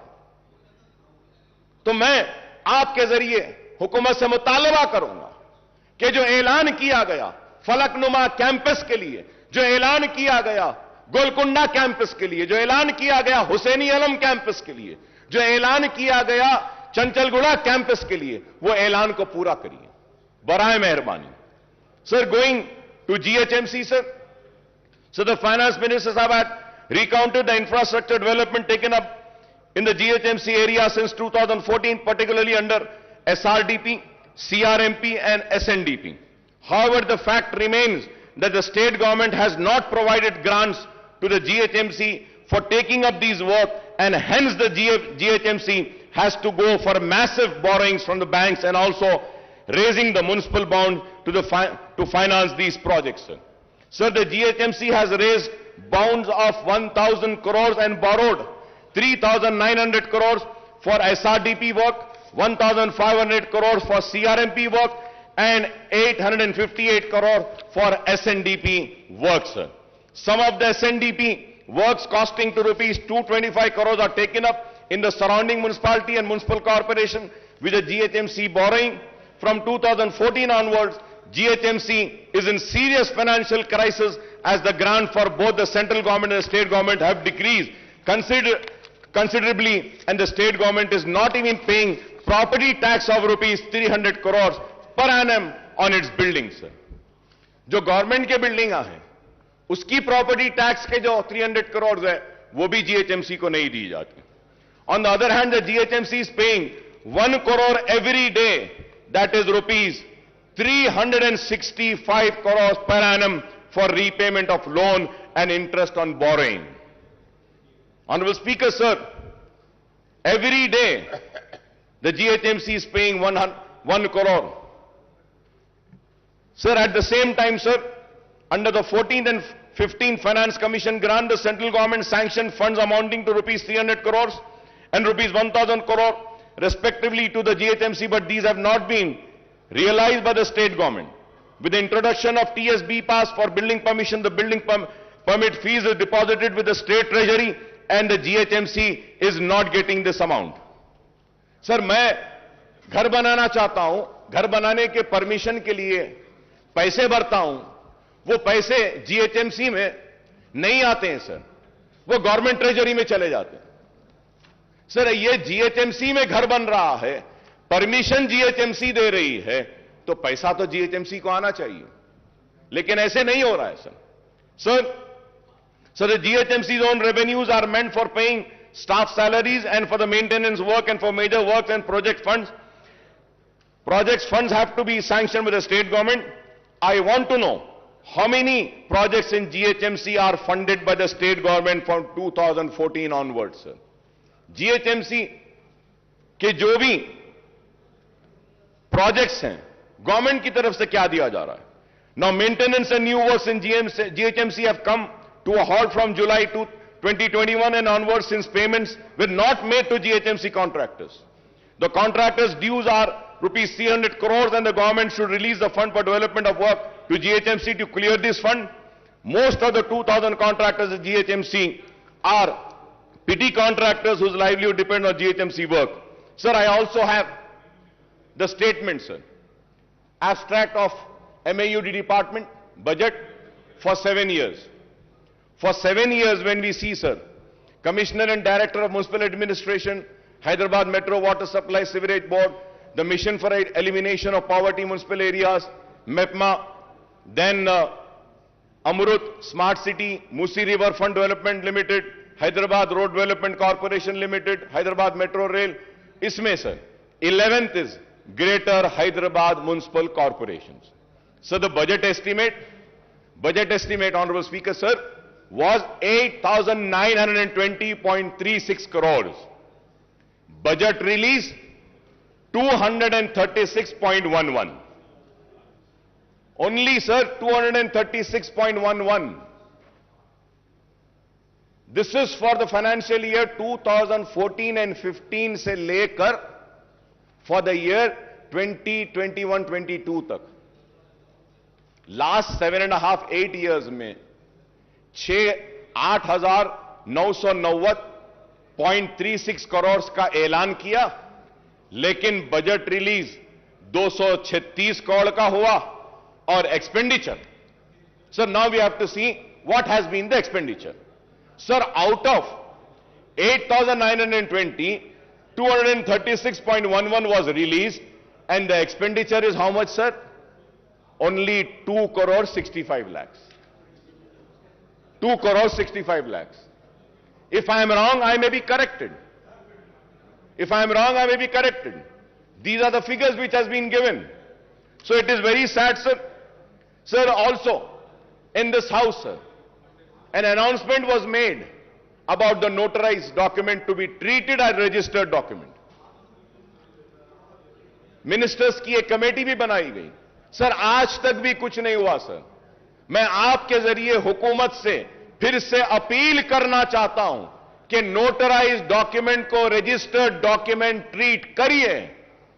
कई लोग परेशान हैं, कई लोग अपनी जमीन बेच नहीं सकते, कई लोग आज घर नहीं बना सकते, खर्च नहीं ले रहे हैं। इस ऐवान में ऐलान किया गया कि नोटराइज डॉक्यूमेंट को रजिस्टर ट्रीट किया जाएगा। मैं उम्मीद करता हूं कि हुकूमत जल्द अज जल्द इस पर भी गौर करेगी।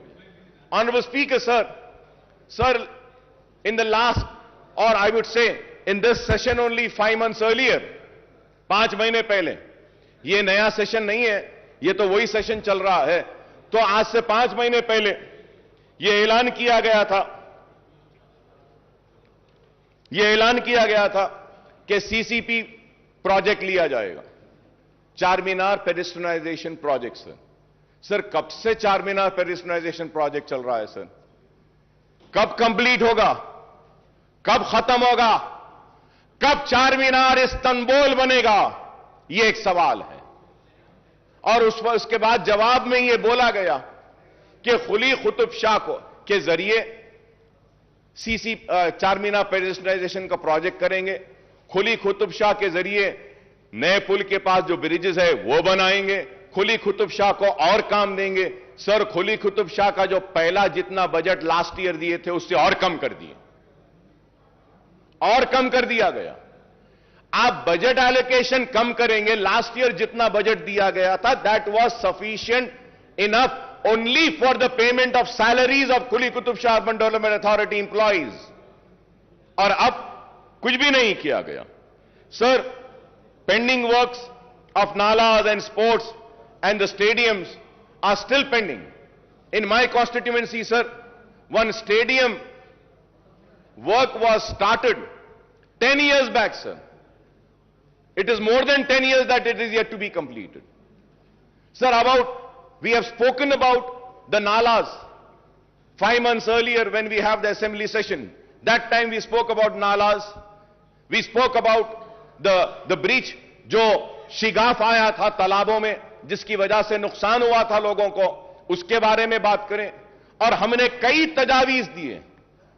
मैं बड़ी मौजरत के साथ ऑनरेबल स्पीकर साहब कह रहा हूं, मेरे दोस्त काबिल दोस्त को बुरा दिखेगा, खराब दिखेगा मेरे काबिल दोस्त को, केटी रामाराव साहब को, जिनकी मैं बहुत इज्जत करता हूं, एहतराम करता हूं। लेकिन ऑनरेबल स्पीकर साहब, इस ऐवान में कहा गया था कि अकबर साहब हम मीटिंग बुलाते हैं, बैठते हैं। दशहरा गया, दिवाली गई, दिवाली के बाद क्रिसमस गया, न्यू ईयर गई, संक्रांति गया, कब होगी मीटिंग? बुला लीजिए साहब। आप साहब, हमारे पास पूरा टाइम है, आप जब बोले जब हम आ जाते हैं आपके पास, जब आप बोले आ जाएंगे। एक मीटिंग उसकी बुला लीजिए। Sir, going to Hyderabad metro rail, sir, we welcome the announcement that Hyderabad Metro Rail has been allocated rupees 500 crores in the next in the next year's budget for taking up works on the long pending connectivity to the old city from Mahatma Gandhi bus station Imliban to Falaknuma under corridor 2 of 5.5 kilometers. बार बार इल्जाम था हुकूमत पर और मजलिस पर भी कि metro old city में नहीं आई, लेकिन इस बजट एलोकेशन के बाद हमको उम्मीद है कि मेट्रो जरूर दौड़ेगी पुराने शहर में भी। Sir, for metro connectivity to Shamshabad airport an allocation of rupees 377.35 crores has been made. The project has been awaiting government nod for the 32 kilometers elevated work from Gachibowli for the last couple of years. The Hyderabad Metro Rail, the government special purpose vehicle which oversees the metro construction, has been provided loan of rupees 1,500 crores too. But we are disappointed, Honorable Speaker sir, but we are disappointed that no allocations have been made for MMTS Phase 2. MMTS Phase 2 के लिए हम बार बार मुतालबा कर रहे हैं। कितने साल से? 6-7 साल से मुतालबा है कि MMTS Phase 2 के लिए एलोकेट करिए फंड्स, लेकिन वो अब तक नहीं हुआ। मैं उम्मीद करता हूं कि फाइनेंस मिनिस्टर साहब MMTS Phase 2 के लिए भी जो रिक्वायर्ड फंड्स हैं उसको भी जारी करेंगे। So the state government has to provide its share of assured two-third funds of total cost of 817 crore, but only 129 crores was released. The MMTS Phase 2 project taken up by the South Central Railway should be completed in all respect, connecting the suburbs and providing a cheaper and environmental friendly transport system to the poor and middle class passengers. The MMTS Phase 2 also provides for extending the connectivity to the Shamshabad airport, and this can be supplement the metro connectivity from Gachibowli. So about 2 BHK with an objective to providing a dignified dwelling of decent size, the government is implementing 2 BHK program. The government has sanctioned 2.91 lakh houses all over the state and 1 lakh in the GHMC area. However, in the 15 assembly segments of Hyderabad district, only 9,453 houses are sanctioned and 24 locations, and there is no 2 BHK housing site in Charminar, Amberpet segment, sir. Sir, in the GHMC area, only 4,504 houses have been completed and only 3,136 houses are actually handed over to the beneficiaries, sir. Most of the housing units in GHMC area are at various stages of constructions, and work has been stopped at most of the site as, again, the same problem, the contractors are not paid their dues for several months. I request through you, sir, कि ये contractors के जो पैसे हैं, इसको pay करने के लिए बोलिए. In the next year budget allocation, rupees 12,000 crores is proposed for the 2 BHK program, and I hope that the housing units in GHMC would be completed to hand over to beneficiaries during the year. We welcome the government decision to launch the scheme of providing financial assistance for construction of 2-bedroom housing scheme for people who have their own plots with a unit cost of 3 lakh per house. 3 lakh रुपये गरीबों को जो जिनका खुद की जमीन है घर बनाने के लिए देने का जो ऐलान किया गया है, हम इसका खैर मुकदम करते हैं. It is better late than never, although the proposed unit cost has been brought down from the previous promise of rupees 5 lakhs rupees. Sir, in the coming financial year, 4 lakh beneficiaries will be provided assistance to construct the houses with a unit cost of 3 lakhs. For each assembly segment, 3,000 houses will be taken up. For providing financial assistance for these 4 lakh beneficiaries, rupees 12,000 crores will be needed. And the question is, where will the funds for the completion of construction of 2 BHK housing units will come from the government, sir? So now, going further ahead with the welfare department, sir.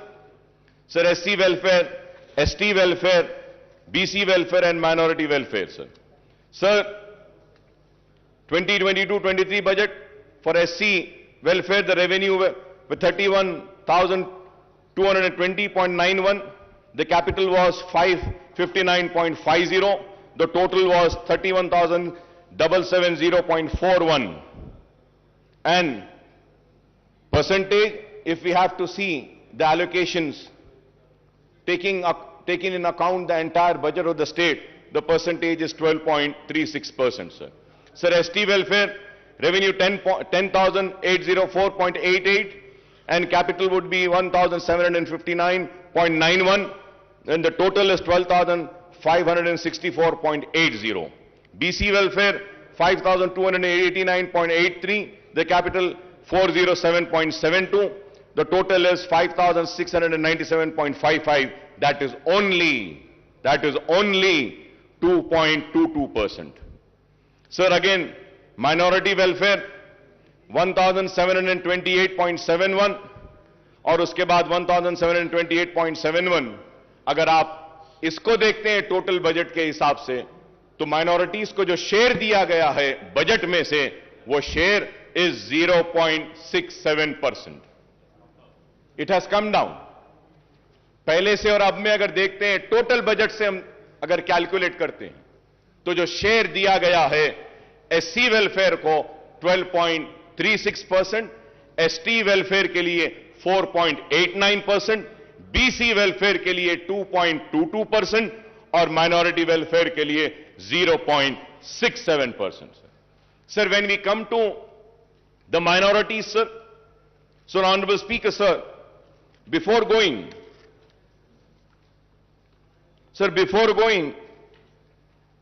further ahead on minorities, sir, मैं फिर से sir आपकी तवज्जो पे एक बात लाना चाहता हूं सर. सर, आज से 5 महीने पहले चीफ मिनिस्टर साहब ने ऐवान में खड़े होकर पूरी तफसीलात दी थी, ये बुक दिया था और इसमें कहा गया कि माइनॉरिटीज पे क्या स्पेंड हुआ। टोटल 2014, 15, 16, 16, 17, 17, 18, 18, 19, 19, 20, 20, 21 या 21, 22 सारा फिगर टोटल अप टू सितंबर 21, 6,971। और अगर हम सितंबर को माइनस कर देते हैं, सिर्फ 2021 तक लेते हैं, तो ये जो पैसा जो दिया गया है एवरी ईयर 2014, 15, 16, 17, 18, 19, 20 और 21 तक हम ले लेते हैं, 22 नहीं लेते हैं, तो the amount comes to 6,502। Amount comes to 6,512 sir, 6,512। Honourable finance minister साहब अपनी बजट की स्पीच में बोलते हैं 7 साल में 6644, 6644। अब सर सवाल ये है, ऑनरेबल चीफ मिनिस्टर साहब जो फिगर दिए हैं वो सही है, फाइनेंस मिनिस्टर साहब जो फिगर दे रहे हैं वो सही है, या फिर कौन सा फिगर सही है sir? And when we go further ahead sir, I would say that कि मैं रिकॉर्ड में आकर कहना चाहूंगा, ये जो डिपार्टमेंट है सर, ये डिपार्टमेंट अपना होमवर्क सही नहीं करता है सर। सर अगर हम 7 इयर्स का टोटल लेते हैं माइनॉरिटीज का, जब budget allocation was 9,837.22, BROs released was 7,736.10, expenditure is 6,205.18, 6,205.18। Sir finance minister साहब को चाहिए था कि वो फॉर द ईयर 2021-22 का भी जो स्कीम वाइज है, जो हमारा 1,600 है, उसमें स्कीम्स में 949.7 है, एडिशनल बजट 133.96 करोड़ दिए, तो टोटल 1083.66, फिर रेजिडेंशियल स्कूल्स के लिए 649.98 दिए। तो अगर ये ले लेते हैं, जब ये सारा ले लेते हैं, गवर्नमेंट की तरफ से मैं कह रहा हूं कि अब तक माइनॉरिटीज पे जो खर्च हुआ है वो 7,347.89 करोड़ है। आपको यह बोलना चाहिए अब तक जो खर्च हुआ। 6644 आपने कहा, चीफ मिनिस्टर साहब एक फिगर देते हैं और ये फिगर असल ये है। This is why I say that the department needs to study, the finance department also needs to study and come prepared. This house should not be misled. Sir और एक चीज, before going further ahead, honourable minister साहब in speech has quoted and said that 40 crores have been given for Anisul Gurba. The building is complete, ready for inauguration. Honorable Speaker, sir, it is not ready, sir. Sir, I have the picture, sir.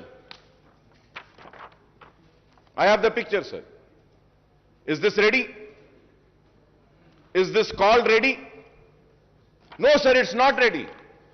Why I say that? Any word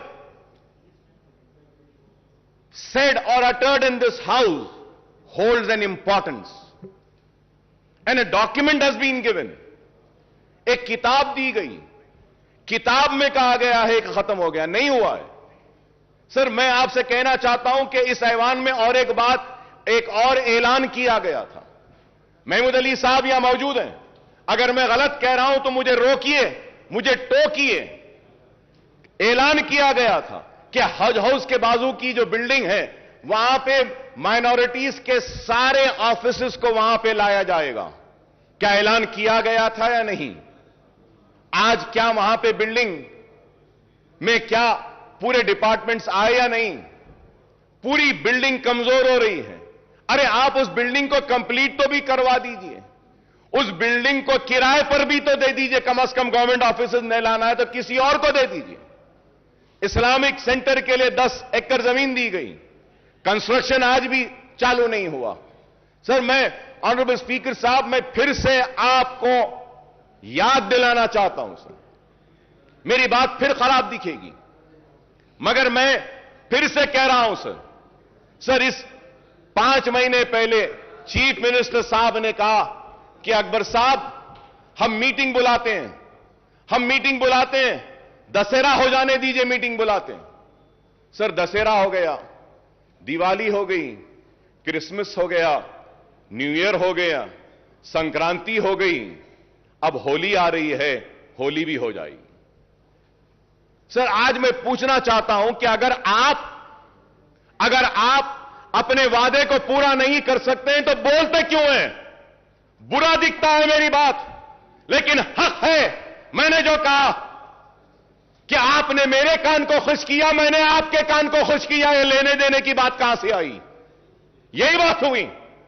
बादशाह के दरबार में खड़ा है गाने वाला, गा रहा है, वाह वाह वाह क्या गाया, जमीन ले ले, वाह वाह वाह क्या गाया, जायदाद ले ले, वाह वाह वाह क्या गाया, सोना ले ले, वाह वाह वाह क्या गाया, हीरे ले ले, वाह वाह वाह क्या गाया, मोती ले ले, वाह वाह वाह क्या गाया, ये ले ले, वो ले ले, सब हो गया। बाद में आके बोलते हैं, अरे सरकार, मैं इतना अच्छा गाया और मुझे बोले कि तू जमीन ले ले, जायदाद ले ले, मोती ले ले, हीरे ले ले। तो सवाल ये है, तो पूछते हैं कहां है? तो बादशाह पलट के बोलते हैं, अरे लेने देने की बात कहां है बाबा, तूने मेरे कान को खुश किया, मैंने तेरे कान को खुश किया।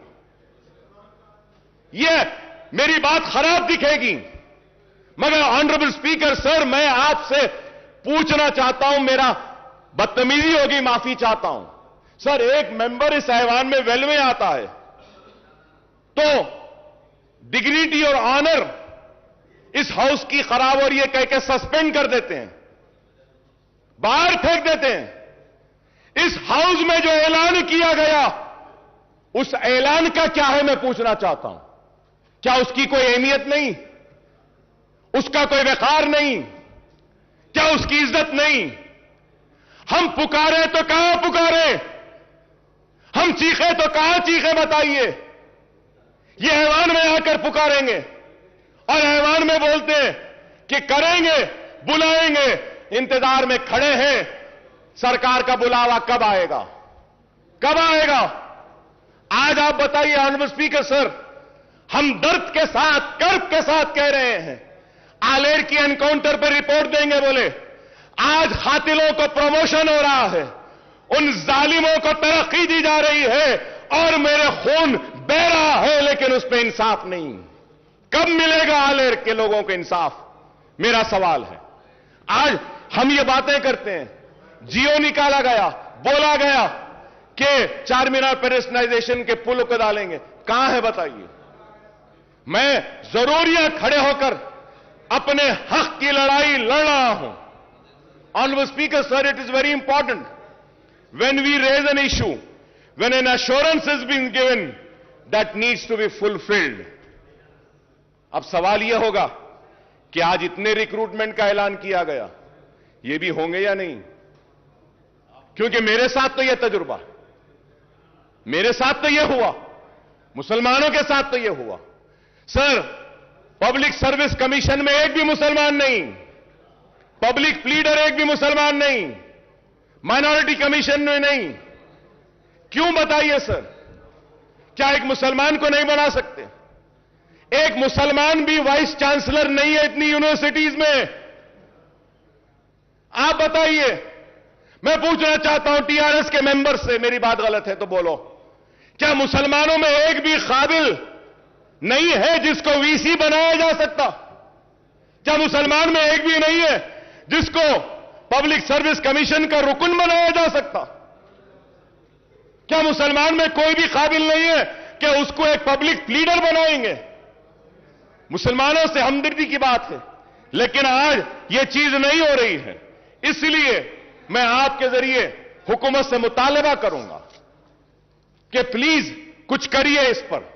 अगर आप नहीं करेंगे तो फिर नहीं होगा। ऑनरेबल स्पीकर साहब, आपको सुन के हैरत होगी, यहां सब टीआरएस के लोग बैठे हैं, मैं इनसे सवाल करता हूं, अपने दिल पर हाथ रखकर बोलो, तेलंगाना आने से पहले औकाफी जायदादों के तहफ्फुज के लिए क्या आप चैंपियन नहीं बने थे? दिल पे हाथ रखकर बोलो, क्या हुसैन शाह वली रहमतुल्लाह अलैह की वक्फ की जमीन के लिए क्या आप नहीं लड़े थे मेरे साथ? क्या हाईकोर्ट में टीआरएस नहीं गई थी? क्या बोलकर गई थी? यह वक्फ की जायदाद है। तेलंगाना एजिटेशन, तेलंगाना मिल गया, हुकूमत में आ गए, आने के बाद वही किया, सर मैं मुझे कंप्लीट करने दीजिए सर, वही किया जो कांग्रेस ने किया, वही किया जो तेलुगु देशम ने किया। नाइंसाफी मुसलमानों के साथ हुई, वो ये हुई कि इख्तिदार में आने के बाद हुसैन शाह वली की जमीन गवर्नमेंट लैंड है बोलती है टीआरएस की हुकूमत। क्या इंसाफ है?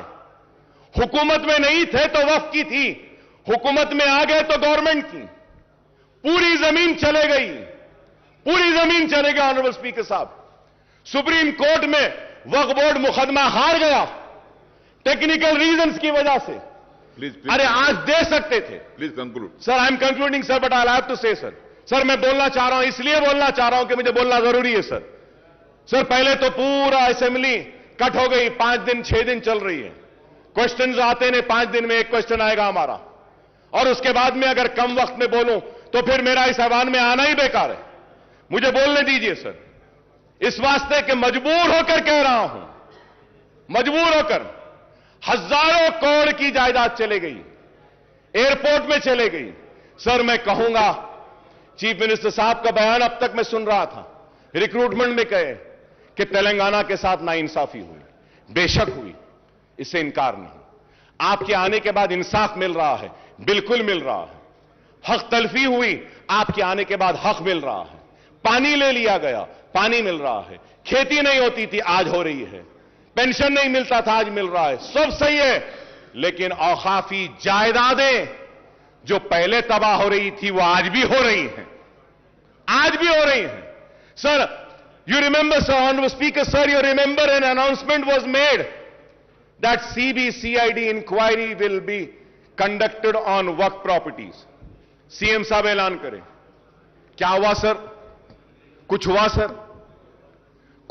कुछ सीआईडी आगे बढ़ी सर? कोई सीआईडी कोई इंक्वायरी करी? सीआईडी कुछ इन्वेस्टिगेट करी? सीआईडी के जो टर्म्स एंड कंडीशंस क्या है, क्या किसी को पकड़ी? क्या कोई जमीन रिकवर करी? क्या करी साहब आज तक? बैठे हैं महमूद अली साहब, पूछना चाहता हूं, अजमेर का रुबात कब बनेगा? क्या ऐलान नहीं हुआ? कब बनेगा? बोले थे अजमेर में रुबात, कहां है? सर, हम टीआरएस के दोस्त हैं, अगर उनको पूछते हैं तो हमको भी पूछते हैं कि किस बुनियाद पे आप तायीद कर रहे हैं, क्यों तायीद कर रहे हैं? हमसे भी सवाल होता है।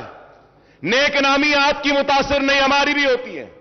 खुदारा मेरी आपसे दरखास्त है कि आप करिए। Honourable speaker sir, there is a scheme, finance minister साहब is here, I want him to give an assurance on this point when he replies to me. Sir, government of India is giving matching grant for construction of, जो speech में बोले finance minister साहब, construction of minority schools and residential schools. For that, Waqf board has given land. वहां पे भी वक्फ board की land होना है, वहां पे भी वक्फ बोर्ड होना है। मल्टीनेशनल्स को गवर्नमेंट देती है, फैब सिटी को गवर्नमेंट देती है, हर एक के लिए गवर्नमेंट देती है, लेकिन हमारे लिए नहीं। आपकी जमीन ही दो। Sir, government of India had given sanction the amount from last 3.5 years. The state government has not given its share. मेरे पास details हैं sir. I have the details. Why are you not releasing your share of funds? Is the question sir. क्यों नहीं दे रहे? Release कर दीजिए आप। Minority residential school वक्फ board की जमीन पर आने दीजिए ना, नहीं आते। सर, निजामिया तिबी कॉलेज का क्या हाल है सर? बिल्डिंग कमजोर हो गई, गिरने पर है। उस्मानिया हॉस्पिटल का क्या हाल है? उस्मानिया हॉस्पिटल की बिल्डिंग कमजोर। सर बोला जा रहा है कि इतने हॉस्पिटल्स आ रहे हैं शहर के अतराफ। I am finishing sir. Sir Osmania hospital भी बनाइए, उस्मानिया दवाखाना भी बनाइए। आप 4-4, 5 दवाखाने बना रहे हैं, बनाइए। सर ऑनरेबल स्पीकर, सर मैं आपको फिर से याद दिलाता हूं, मैं नई बात नहीं कर रहा हूं सर। ऑनरेबल स्पीकर साहब, मैं नई बात नहीं कर रहा हूं, जो बार बार जो हर सेशन में करता हूं वही बात कह रहा हूं। उर्दू को दूसरी सरकारी जबान का मौखिफ दिया गया सर। सर ये बजट की आज जो स्पीच का जो बुक हमको दिए ना साहब, उसमें तेलुगु था, इंग्लिश था, उर्दू नहीं था। बाद में मंगाना पड़ा तो वहां से जाके उर्दू आया हमारे पास। क्यों साहब? उर्दू को दूसरी सरकारी जबान का मौखिफ दिया गया है तो आप उर्दू के साथ इंसाफ करिए। उर्दू बोर्ड्स नहीं, आरटीसी के बसेस पे नहीं, सरकारी दफातर के बोर्ड्स पे नहीं, मुतरज्जिम को हमारी नुमाइंदगी पर मुकर्रर किया गया डिस्ट्रिक्ट कलेक्टर ऑफिस में, लेकिन आज तक भी कोई दरखास्त नहीं ली जाती। सर उर्दू को उसका जायज हक दीजिए, यह हम मुतालबा करते हैं। हमारा मुतालबा कोई अलग नहीं है सर, जो वादे किए गए मैं वही दोहरा रहा हूं। Sir honourable speaker sir when I talk about minorities, sir मैं आपको फिर से और एक बात याद दिलाता हूं। सर इस ऐवान में ये पूरे लोग गवाह हैं, चीफ मिनिस्टर साहब ने कहा कि Muslim minorities will be treated on par with SC/STs। बोले या नहीं बोले सर? मेरे पास है सर, कौन सी तारीख को बोले, लेकर आया सर। क्या Muslim minorities are given the same treatment as to what the SCs and STs have been given? Sir, Honorable Speaker, sir, you will be surprised, sir, अगर मैं आपके सामने पढ़कर सुनाऊं, आप सुनिएगा sir. Sir, Scheduled Caste Development Department in the state of Telangana has 83 schemes, in which six schemes are centrally sponsored, whereas 49 schemes come under SC sub-plan. Sir, मैं बोल रहा हूं, Scheduled Tribe Department has 91 various schemes, in which 6 schemes are centrally sponsored and 56 schemes come under ST sub-plan. कितने? 56. Backward classes. 40 schemes, 4 schemes are centrally sponsored. The BC department has no sub-plan. चलिए साहब, आगे आना साहब, आपके सामने scheduled caste 83, scheduled tribe 91, BC 14, minority, चलिए minority welfare. The minority welfare department has only 28 schemes, in which one scheme is run by center. The minority welfare department has no other scheme. Mahmood Ali साहब बैठे हैं, मैं महमूद अली साहब से भी पूछना चाहता हूं. महमूद अली साहब आप बोलिए, माइनॉरिटी फाइनेंस कॉर्पोरेशन से किसी एक गरीब को भी लोन दिया गया क्या? बताइए, दिल पे हाथ रखकर बोलिए. माइनॉरिटी फाइनेंस कॉर्पोरेशन से एक को भी नहीं दिया गया सर. सर 1.5 लाख रुपए देते बोले थे. 3 साल सर, 1 साल नहीं, 2 साल नहीं, 3, ये 4था साल है. 4 साल से एक मुसलमान को अपने पैरों पे खड़े होने के लिए कारोबार का खर्च माइनॉरिटी फाइनेंस कॉर्पोरेशन नहीं दिया. 1.5 लाख एप्लीकेशन पेंडिंग है या नहीं, ये बताइए. क्या क्लियर हुआ? सर मैं आप कोई नई बात नहीं कह रहा हूं सर, दिल जल रहा है सर, तकलीफ हो रही है कि हम आपके दोस्त हैं, आपका साथ दे रहे हैं, लेकिन आज क्या है बताइए. माइनॉरिटी फाइनेंस कॉर्पोरेशन पूरा मुर्दा हो गया सर. टिमरीज हां अच्छा चल रहा है, अनीसुल गुरबा काम हो रहा है, दरगाह बनाने शाह का काम हां हो रहा है, 69 कॉन्ट्रैक्ट लेक्चरर्स को रेगुलर अब ये आज के बाद हो जाएगा, मुतरज्जिम आए हो जाएंगे. मैं ये नहीं कह रहा हूं कि नहीं हुए. शादी मुबारक, यस 2 लाख शादी मुबारक में गरीब बच्चियों की शादियां हुई, मुबारकबाद देता हूं हुकूमत को, बहुत अच्छा काम है. जो अच्छा है उसकी तारीफ करूंगा, जो नहीं हो रहा है उसको बोल कर रहूंगा, क्योंकि आवाम मुझे बोलने के लिए भेजी है। बोलना मेरा काम है। मेरी इस बात को यह ना समझे कि मैं आप पे तनकीद कर रहा हूं या मैं आपका दुश्मन हूं। नहीं, मैं आपका दोस्त हूं, इसलिए कह रहा हूं कि यहां पे नहीं हो रहा है, इसको करिए। करेंगे तो खुशी होंगे, करेंगे तो मुसलमान और करीब आएंगे, करेंगे तो मुसलमान जोश दर जोश आएंगे। यही मैं कहना चाहता हूं। आज इतने बच्चों को टिमरीज के जरिए पढ़ाया जा रहा है, ये काबिल मुबारकबाद है। मैं तारीफ करता हूं हुकूमत की, अच्छे कामों की भी तारीफ करता हूं। Honourable speaker sir, health department पे भी जब आते हैं, मिनिस्टर साहब के जो बुक में जो कहे हैं, फिर से सर इसमें भी गलतियां हैं। Sir we need to correct sir. Sir I am just finishing sir, Please come. I am finishing sir, just 2 to 3 minutes I am finishing. I request Honorable Speaker sir, just 2 to 3 minutes sir.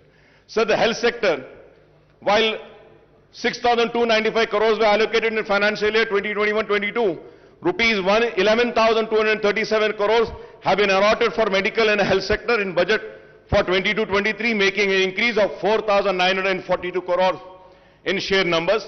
The breakup of proposed allocation is 5,743 crores under scheme expenditure and rupees 4,968 crore under establishment expenditure. It is welcome sign that the health sector has got a much needed boost with budget allocation for the financial year 22-23 being 78.5% more than the current fiscal year, even as Telangana government seeks to build a robust healthcare network across the state. However, the allocation to the health sector now accounts for only 4.37% of the total budget. I have the list every year from 2014-15 but there is no time, so I'm just going further ahead, sir. For 22-23, the allocation has been increased from various schemes under scheme expenditure, rupees 1,000 crores for construction of medical colleges and hospitals, rupees 1,000 crores for construction of super speciality hospital. The allocation for these two categories in the current fiscal year was zero, though allocation has been increased for purchase of surgical consumable, diagnostic, reagent and disposable. The allocation to the National Program for Prevention of Control of Cancer, Diabetes, Cardiovascular Disease and Stroke has been raised from 5 crores to 5 crores in the current financial year to 308 crores for the next year, sir. The scheme expenditure for primary health centers under the Director of Public Health did not see any increase, and it was same case with the allocation of prevention of control of disease, sir. Sir, I congratulate the government for coming up with the dialysis centers. It was needed and it's very good work that the government is doing. I congratulate the government for coming up with बस्ती दवाखाना, sir. ये बस्ती दवाखाने की वजह से गरीब को काफी फायदा हो रहा है और बस्ती दवाखाने आना चाहिए. मैं हुकूमत को मुबारकबाद देता हूं बस्ती दवाखानों के लिए, डायलिसिस सेंटर्स के लिए. कोविड में अच्छा काम किए, लेकिन उसके साथ ही साथ यह भी जानना चाहता हूं कि टिम्स हॉस्पिटल को क्यों बंद किया जा रहा है. आप वजाहत करिए. Telangana institute of medical sciences Gachibowli में क्यों बंद कर रहे हैं? उसके पोस्ट को निकाल रहे हैं क्या? आज अखबारात में हम पढ़ें, आप उसका क्लैरिफिकेशन दीजिए. Sir, in the budget speech the honourable finance minister said that there were only 3 medical colleges which were established in Telangana region during the 60 years rule of combined state. Usmania and Gandhi Hospital were established even before the combined state. Janab Harish Rao Sahab had said that TRS government has established 12 new medical colleges in last, आपकी speech में बोले आप, 12 new medical colleges in last 7.5 years, and the total number of medical colleges today in the state is 17. No, sir. It is not right. With all responsibility, I am saying, sir. It is not 17, sir. Sir, as per KNR University website, there are 10 government and 19 private colleges in Telangana. Malardi Saab is here. He can also say if I am wrong. Sir, my only submission is that when a note is prepared, they should have a responsibility. Sir, KNR जो दे रहा है website पे, अब counselling हो रही है, उसमें कितने बोल रहा है? Sir, 10 government 19 private. मिनिस्टर साहब हमारे क्या बोल रहे हैं? 17 कॉलेजेस. तो सर वो Please, please. तो सर मैं ठीक है साहब, आप क्लैरिफिकेशन दे दी, अच्छा है। यही बात अगर नोट में आ जाती तो अच्छा था। सर ऐसा नहीं है, please do not think that कि the members come with closed eyes. No, still this house has few members who come in this house with open eyes and open ears, who do a proper research and come, who knows what is there, sir. Sir इसलिए मैं कहूंगा आपसे कि आप minorities के साथ इंसाफ कीजिए, और मैंने जो कुछ भी कहा है सिर्फ इसलिए कहा हूं कि आवाम ने मुझे वोट देकर यहां पे भेजा है कि हम काम करें।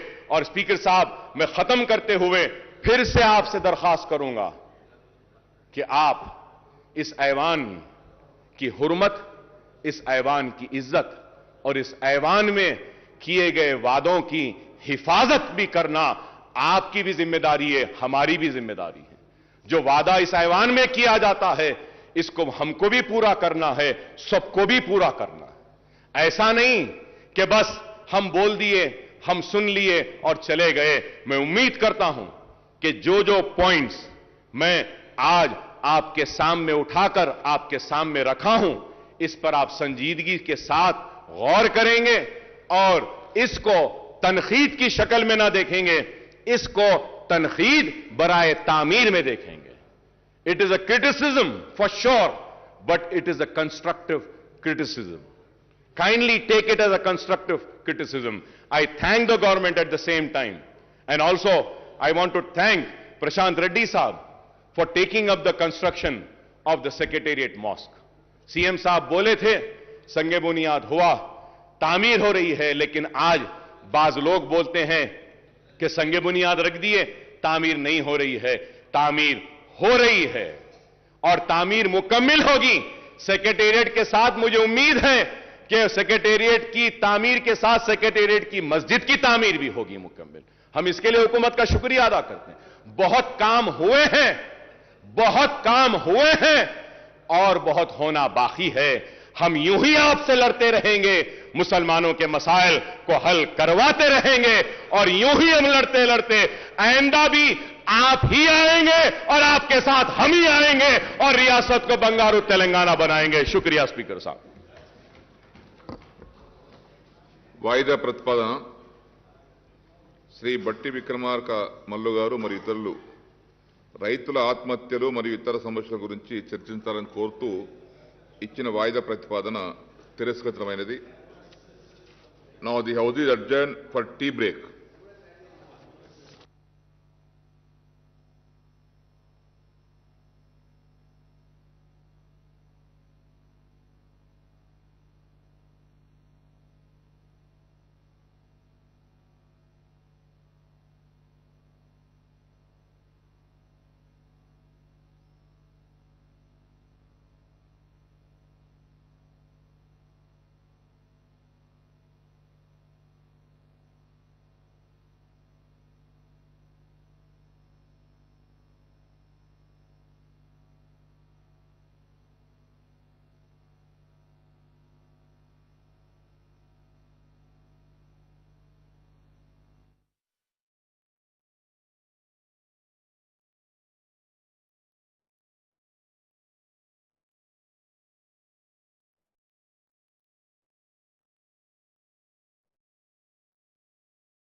ఉన్న వాళ్ళు ఉన్నారు, కొంతమంది లేని వాళ్ళు.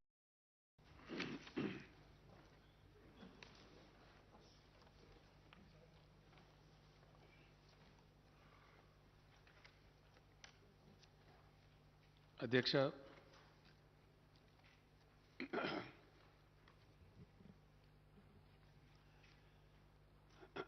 తెలంగాణ రాష్ట్ర ఏర్పాటు అనే అంశం ఏదైతుందో ఈ దేశ చరిత్రలోనే ఒక ప్రత్యేకమైనటువంటి ఘట్టం అధ్యక్ష. ఎందుకంటే తెలంగాణ గతంలో హైదరాబాద్ స్టేట్ రూపంలో కొంతకాలం ఒక దేశంగా, ఆ తర్వాత ఇండియన్ యూనియన్లో విలీనమైన తర్వాత ఒక రాష్ట్రంగా, ఆ తదనంతరం ఆంధ్రప్రదేశ్లో అంతర్భాగంగా ఉండే క్రమంలో నడిచినటువంటి అనేక ప్రత్యేక రాష్ట్ర ఉద్యమాలు, అందులో తమరు కూడా భాగస్వామి అధ్యక్ష. తమరు అప్పుడప్పుడు చర్చ సందర్భంగా చెప్తుంటారు, ఇంజనీరింగ్ విద్యార్థిగా మాసాప్ ట్యాంక్లో ఉంటూ నేను కూడా లాఠీ దెబ్బలు తిన్నా చంద్రశేఖర్ గారు అని చెప్పి నాతో మీరు 2-3 సార్లు తమరే అన్నారు అధ్యక్ష. 69లో జరిగిన మూమెంట్లో నేను కూడా 9th క్లాస్ కంప్లీట్ అయ్యి అప్పుడు 10th లోకి వచ్చి రిజర్వ్ పోలీస్ వాళ్ళు కొట్టిన దెబ్బలు నేను కూడా పడ్డా అధ్యక్ష, ఆ సిద్దిపేట పట్టణంలో. అట్లా ఉద్యమాల పరంపర కూడా చాలా దశాబ్దాల తరబడి కొనసాగింది అధ్యక్ష. అంతులేని వివక్ష, అంతులేనటువంటి అన్యాయం జరిగి తెలంగాణ సమాజం చాలా నలిగిపోయింది అధ్యక్ష, ఒక విషయంలో కాదు. చివరికి 2014లో తెలంగాణ ఏర్పడే నాటికి మనమందరం కూడా ఆ క్షోభ బాధ అనుభవించిన వాళ్ళమే. ఆకలి చావులు, ఆత్మహత్యలు, లక్షల సంఖ్యలో వలసలు, మాకు రావాల్సిన ఉద్యోగ అవకాశాలు రావటం లేదని ఒక నిరాశలో, నిర్లిప్తతలో యువత తుపాకులు పట్టుకొని తీవ్రవాదులు అయిన సందర్భాలు, అనేకమైనటువంటి బాధతో కూడినటువంటి ఒక వివక్షతను కూడినటువంటి సందర్భం మనం చూసినాం. ఆ సమయంలో తెలంగాణ రైతులను పూర్తిగా పాతాళలోకానికి తొక్కేసినటువంటి భయంకరమైనటువంటి ప్రపంచ బ్యాంకు ఆంక్షలని, విద్యుత్ సంస్కరణ అనే పేరిట అంతు లేకుండా 3 సంవత్సరాలు పెరుగుతాయని చెప్పి విద్యుత్ ఛార్జీలు పెరగటం. ఆ సందర్భంలో శాసనసభలో డిప్యూటీ స్పీకర్ హోదాలో ఉన్నటువంటి నేను, ఏదైతే అయింది ఇక తెలంగాణ ప్రజలకి ఇక రక్షణ లేదు, ఉమ్మడి రాష్ట్రంలో జరగదు న్యాయం అని చెప్పి పిడికెడు మందితో స్టార్ట్ చేసినాం అధ్యక్ష. సరే, ప్రజల దీవెన, భగవంతుని దయ, పోరాటంలో ఉన్నటువంటి న్యాయం, ప్రజల్లో ఉన్నటువంటి ఆర్తి ఫైనల్గా ఒక 14-15 సంవత్సరాల ఘర్షణ, సుదీర్ఘమైనటువంటి బ్యాటిల్ తర్వాత తెలంగాణ కూడా చాలా తెలివి చూపెట్టి ఆ 15 ఏళ్ళు ఉద్యమాన్ని నిలబెట్టి ముందుకు పోరాడింది కాబట్టి రాష్ట్రం సాకారమైంది అధ్యక్ష. రాష్ట్రం సాకారమైన తర్వాత ఆ రోజు మధుసూదనాచారి గారు తమ స్థానంలో ఉండే అధ్యక్ష, ఇదే శాసనసభలో ఇదే స్థలంలో నుంచి నేను చెప్పిన, Telangana needs to reinvent it self, Telangana needs to reorient. Telangana తనను తాను పునర్దర్శించుకోవాలి, తనను తాను నిర్వచించుకోవాలి in the context of Telangana నేపథ్యంలో, తెలంగాణ చుట్టూ అలుముకున్నటువంటి పరిస్థితులలో తెలంగాణ ఇప్పుడు తనను ఆవిష్కరించుకునే అక్కర్నని చెప్పినాం అధ్యక్ష. ఎవరు ఏమన్నా సరే అధ్యక్ష, కొంతమంది బాధ్యత ఉన్న వాళ్ళు ఉన్నారు, కొంతమంది లేని వాళ్ళు ఉన్నారు, కొంతమంది కేవలం రాజకీయాల కోసం అరాకిరి పనులు చేసేవాళ్ళు ఉన్నారు. ఈ మధ్య చూస్తా ఉన్నాం చాలా పెడదరులు రాజకీయాల్లో. నిన్న కొంతమంది పనికి మాలిన వాళ్ళు తమరి మీద కూడా కామెంట్లు చేసినారు, అవి కూడా చూసినాం. ఇట్లా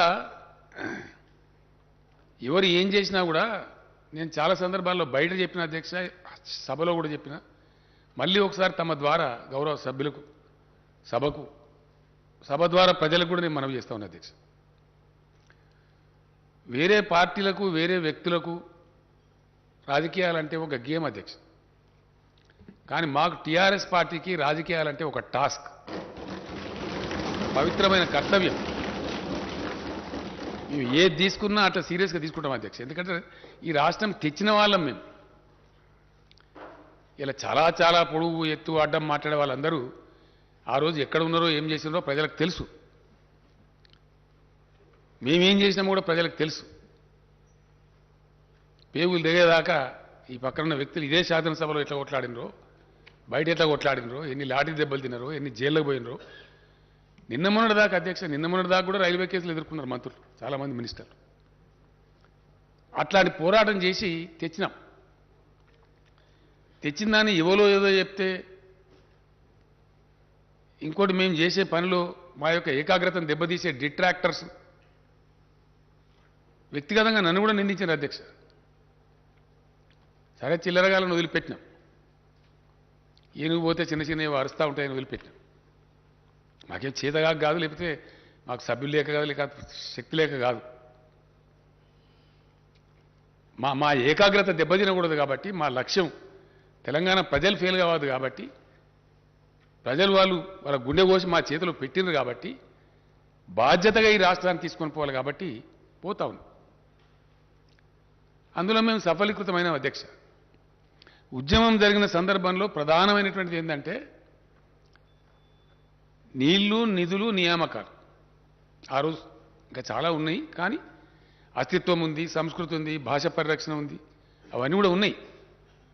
వాటితో పాటు ప్రధానమైనది ఏంటంటే మనిషికి నీళ్లు, నిధులు, ఈ మూడు కూడా ముఖ్యమైన నియామకాలు, ఉద్యోగాలు. తెలంగాణ ఉద్యోగం తెలంగాణకు రాదు, తెలంగాణ నీళ్లు తెలంగాణకు దక్కాయి,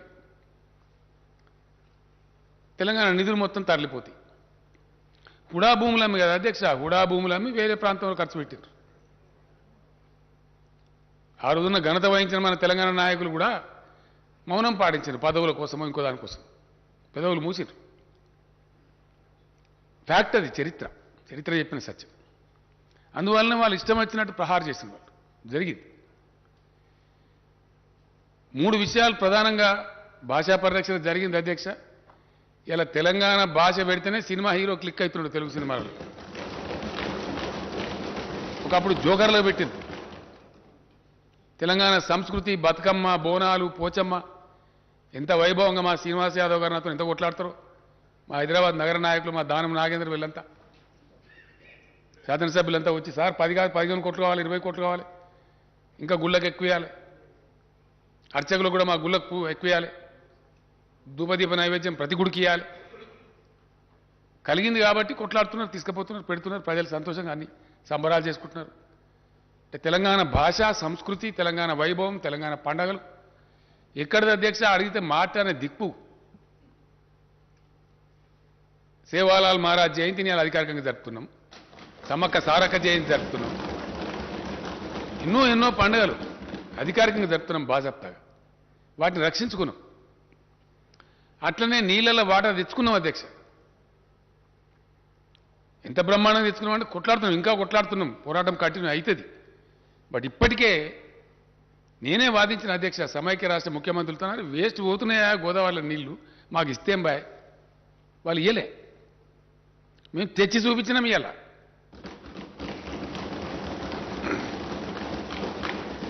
తమరే వచ్చిన అధ్యక్ష, తమరి ఆధ్వర్యంలో తమరి చేతోనే అచ్చంగా ఏప్రిల్ 24, 25 నాకు తెలియదు, హరీష్ రావు వీళ్ళంతా తీసుకెళ్ళి అక్కడ మెదక్లో నిజాం సాగర్ నింపినాం అధ్యక్ష. గత సంవత్సరం మనం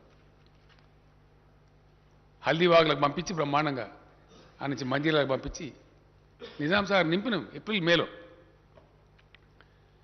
ఇప్పుడు కూడా మొన్న హరీష్ రావు వీళ్ళంతా పోయి ఇప్పుడు కొత్త డిమాండ్ అధ్యక్ష, తెలంగాణలో వాగులు నింపని అడుగుతున్నారు. కాలువలు కాదు అధ్యక్ష, వాగులను నిలిచి కూడలి వాగులు ఇడిచిపెట్టాలి, హల్దీ వాగులు ఇడిచిపెట్టాలి, మంజీలలో ఇడిచిపెట్టాలి. ఎందుకు తెచ్చిన మీరు నీళ్ళు? నేను అడిగిన ఎందుకు తెచ్చిన నీళ్ళు మీరు గోదావరి నుంచి ఇంత కష్టపడి తెచ్చిందే ప్రజల కోసం, రైతుల కోసం అన్నప్పుడు ఇవ్వండి, విరివిగా ఇవ్వండి, విచ్చలవిడికి బ్రహ్మాండంగా ఇవ్వండి, వాళ్ళ హక్కు అని ఇస్తున్నాం. మంచిగా పంటలు ఎండిపోకుండా పండుతున్నాయి. పంటలు పండితే అధ్యక్ష పెద్ద ఆకాశం భూమి అంతుండే కేంద్ర ప్రభుత్వం మాకు సాదా కాదని ఎల్లెంకల పడ్డది, కొనలేమని. ఎంత పంట పండిస్తున్నాం అంటే మోసేటోడు సరిపోతలేడు, గోసేటోడు సరిపోతలేడు, గుంజేటోడు సరిపోతలేడు. 3 నెలల అధ్యక్ష ధాన్యం సేకరణ, 3 నెలలు. ఎన్ని డీసీఎంలు, ఎన్ని లారీలు, ఎన్ని 7,000 కొనుగోలు కేంద్రాలు పెడితే కూడా సరిపోతలేవు.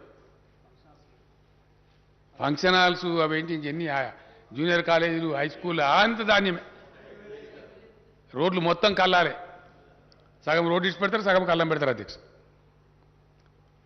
అంటే నీళ్లు తెచ్చుకున్నాం, మంచినీళ్ళ కోస తీర్చుకున్నాం, కరెంటు కోస తీర్చుకున్నాం, కొంతవరకు ఒక దారికి వచ్చినాం. నిధులైతే ఆటోమేటిక్గా బడ్జెట్ తమరే పాస్ చేయిస్తున్నారు, మన పైసా మనకే ఖర్చు అవుతుంది. అది ఎంతైనా కానీ కలిగినంతలో ఉన్నంతలో తెలంగాణ. సరే, అది నిన్న ఆర్థిక మంత్రి గారు చెప్పారు, మళ్ళీ ఇప్పుడు చర్చ కూడా ఉంది, సభ్యులు మాట్లాడతారు, మంత్రి గారు సమాధానం చెప్తారు. బెస్ట్ పర్ఫార్మింగ్ స్టేట్ కింద ఉన్నాం. ఒక్క రూపాయి కూడా వేస్ట్ పోకుండా తెలంగాణ రూపాయి తెలంగాణకి ఖర్చు అవుతారు. నీళ్లలో చాలా వరకు సఫలీకృతమైనం, ఇంకా కావాల్సిన అక్కడ ఉంది, అంతిమ పోరాటాలు కొన్ని ఉన్నాయి, వాటాలు తేల్చే అక్కర్నది చాలా బలంగా కొట్లాడుతున్నారు మనోళ్ళు. నిధుల విషయానికి వస్తే బడ్జెట్ మన బడ్జెట్ మనకే పాస్ అవుతుంది, మన పైసా మనకే ఖర్చు అవుతుంది. సార్థకమైంది నియామకాలు. ఈ నియామకాలకు సంబంధించి అధ్యక్ష, ఉద్యోగాలకు సంబంధించి ఆంధ్రప్రదేశ్ రాష్ట్రం వాళ్ళకి అక్కసు విపరీతమైనటువంటి అర్ధరహితమైనటువంటి అనవసరమైనటువంటి వివాదాలు. కరెంటు ఉద్యోగస్తుల పంచాయతీ అధ్యక్ష సుప్రీంకోర్టు దాకా పోయింది. ఇయ్యాలటి దిగలే. 9th 10th షెడ్యూల్ సంస్థలు ఇంకా దిగలే, పంచాయతీ ఇంకా పెండింగే. అనవసరమైనటువంటిది. అంటే కాలికి పెడితే మెడకు, మెడకు పెడితే కాలికి, అంత గందరగోళమైన పరిస్థితి. తెలంగాణకు చరిత్ర ఉంది అధ్యక్ష. అంటే ఆంధ్రప్రదేశ్ రాష్ట్రం వాళ్ళు పెట్టే పంచాయతీ ఎంత అర్ధరహితంగా ఉందనేది ప్రజలకు తెలియాల్సిన అక్కర్ది, గౌరవ సభ కూడా తెలియాల్సిన అక్కర్ది అధ్యక్ష. నిజాం రాజున్న కాలంలో ఆ మూసీ నది వంగితే వరదలు వచ్చినాయి అధ్యక్ష హైదరాబాద్. అప్పుడు ఆయన ఏం చేద్దాము, ఈ నగరాన్ని పౌరులను ఎట్లా రక్షించుకోవాలని మోక్షగుండం విశ్వేశ్వరయ్య గారిని పిలిపించి సలహా అడిగితే, గండిపేట హిమాయస్తారు 2 గటబా, ఆ వరద దగ్గుతుంది, బాధ పోతుంది, ఇట్టు కాదని చెప్తే అప్పుడు కట్టిండి అధ్యక్ష. కట్టిన తర్వాత ఇక వరద బాధ పోయింది. అప్పుడు ఆ విశ్వేశ్వరయ్య గారి హానర్లో ఆ నిజాం గారు ఒక ఆడ లంచ్ ఏర్పాటు చేస్తారు అధ్యక్ష. ఇక్కడ ఇప్పుడు మన అగ్రికల్చర్ యూనివర్సిటీ ఉన్న కాడ, ఆ చెరువు కాడ ఒక దగ్గర కొబ్బరికాయను అది కొట్టి దాన్ని స్టార్ట్ చేసి వచ్చి అక్కడ లంచ్ ఏర్పాటు చేస్తారు. అప్పుడు పెట్టిండ్రు. అక్కడ విశ్వేశ్వరయ్య గారు ఉండి, మంచి పని చేసిందండి మీరు రాజుగారు, నిజాం గారు, మీరు ఇంకో 2 మంచి పనులు చేయొచ్చు, ఈ నీళ్లు మంచివి, ఈ అనంతగిరి కొండల నుంచి ఓషధుల నుంచి వస్తాయి మంచి నీళ్ళు, అవి చాలా తాగితే కూడా పెయ్యి కూడా మంచిదే ఆరోగ్యాలకు. కాబట్టి హైదరాబాద్ డ్రింకింగ్ వాటర్ కోసం కూడా మీరు వాడుకోవచ్చు. అట్లాగే మంచి వ్యవసాయ పరిశోధన కేంద్రం పెట్టి కూడా వ్యవసాయం గురించి కూడా మీరు చేయొచ్చు అని చెప్తే, అప్పుడు అప్పటికప్పుడే ఎక్కడైతే కూర్చొని భోంచేస్తున్నారో अब दूसरे जगह को यहीं मुकर्रर करो, यहीं कायम करो అని ఫర్మాన్ ఇష్యూ చేసి 5,000 ఎకరాలు ఇచ్చి అగ్రికల్చర్ కాలేజ్ పెట్టారు అధ్యక్ష. ఉస్మానియా యూనివర్సిటీలో అంతర్భాగంగా అగ్రికల్చర్ కాలేజ్ పెట్టారు. ఇది హిస్టరీ. దానిలో మాకు వాటా కావాలని అడుగుతారు ఇప్పుడు ఆంధ్ర రాష్ట్రం వాళ్ళు. ఎవరు చెప్పాలి వాళ్ళకి అధ్యక్ష? అంటే వాళ్ళు పెట్టే పంచాయతీ ఎంత అర్ధరహితంగా, గప్పటి ప్రాపర్టీ దానిలో మా వాటా వస్తుంది అంటారు వాళ్ళు. అట్లనే ఆర్టీసీ హాస్పిటల్ ఉంటుంది అధ్యక్ష, ఒకటి వాళ్ళకి దగ్గర ఉండాలి అర్ధిక్ అని చెప్పి ఏం చేశారంటే ఉస్మానియా యూనివర్సిటీలో కొద్దిగా భూమి తీసుకొని దానిలో పెట్టింది అప్పటికప్పుడు. అది ఇప్పుడు కూడా యూనివర్సిటీ భూమే, తారనాకల ఈ భూమిలో పెట్టింది. అది సరే, మన కార్మికులు మనకు కావాలి కదా, ఓ బందుకో మూలకు తీసుకొని పెట్టిరు. ఇప్పుడు కూడా ఉస్మానియా యూనివర్సిటీ భూమి అధ్యక్ష, దాన్న మా ఇస్తా కావాలంటారు వాళ్ళు. అర్థం ఉంటుంది దీనికి. అరే, ఈ భూములన్నిటికీ చరిత్ర ఉంది, తెలంగాణ ప్రాపర్టీస్ అవి. ఈ పరిస్థితి అంటే కూడా వాళ్ళు వినకుండా కాలికి పెడితే మెడకు, మెడకు పెడితే కాలికి పెట్టి ఆ పంచాయతీ తెగనియ. ఉద్యోగస్తుల అధ్యక్ష ఇయ్యాలటికి అధ్యక్ష ఇప్పుడు రైట్ నౌ మన చీఫ్ సెక్రటరీ గారితో సహా ఒక 14 మంది ఐఏఎస్ ఆఫీసర్లు ఇంకా క్యాట్కు పోయి, కోర్టుకు పోయి, ఈడికి పోయి, ఆడికి పోయి వాళ్ళని ఇటు కాకుండా అటు కాకుండా బతకకుండా పంచాయతీ. ఇక మనకున్న మహత్తరమైన కేంద్ర ప్రభుత్వం, చాలా గొప్ప ప్రభుత్వం ఉంది మనకు, మన కర్మానికి. ఎన్నిసార్లు పోయి చెప్తే మా అధ్యక్ష విమానం ఖర్చులు పెట్టి వస్తుంది చేయరు పరిష్కారం ఆర్బిట్రేట్ చేసి వాళ్ళ బాధ్యత ఇట్ ఇస్ దర్ డ్యూటీ పరిష్కారం చేయరు ఆర్డర్ టు సర్వ్ అని ఆర్డర్ ఇచ్చారు అధ్యక్ష ఎంత అనిచ్చిందంటే రాష్ట్రం ఏర్పడ్డ కొత్తలో అనుభవించినాం కాబట్టి మాకు తెలుసు ఆ బాధ ఆర్డర్ టు సర్వ్ అని వర్క్ ఇచ్చిన ఐఏఎస్ అధికారి ఐపీఎస్ అధికారి వేరే అధికారులు मैं यहाँ रहता हूँ कि आंध्रा जाता हूँ आंध्रा रहता हूँ कि तेलंगाना आता हूँ समझ में नहीं आता అట్లా ఒక 6 నెలలు ఆ తర్వాత వాళ్ళు residuary state Andhra being the residuary state seniority वो लोग फाइनल करना आरडीओ सीनियरिटी फाइनल చేయరు डीएसपी सीनियरिटी फाइनल చేయరు ఆ లింకు పాతది 1000 అధ్యక్ష దాదాపు 942 ఎన్నో సూపర్ న్యూమరీ పోస్టులు వేయాల్సి వచ్చింది ఇదంతా కూడా జరిగినటువంటి తతంగం దీనిలో అధ్యక్ష గతంలో ముల్కీ రూల్స్ ఉండే తెలంగాణ 1919లో తెలంగాణ ప్రజలు ఉద్యమిస్తే అప్పుడున్న నిజాం రాజు ఇచ్చినటువంటి హక్కు అది ఆంధ్రప్రదేశ్ ఏర్పడప్పుడు జెంటిల్మెన్ అగ్రిమెంట్ అని పెట్టి దాన్ని కంటిన్యూ ఉంటుందని చెప్పారు తర్వాత దాన్ని ఫ్లౌట్ చేశారు సుప్రీంకోర్టు జడ్జిమెంట్ ఇచ్చింది అధ్యక్ష దాన్ని కూడా కాలరాశపరిచారు రాజ్యాంగ సవరణ చేశారు వెరిసి మొత్తం అన్యాయం జరిగింది ఆ తదనంతరం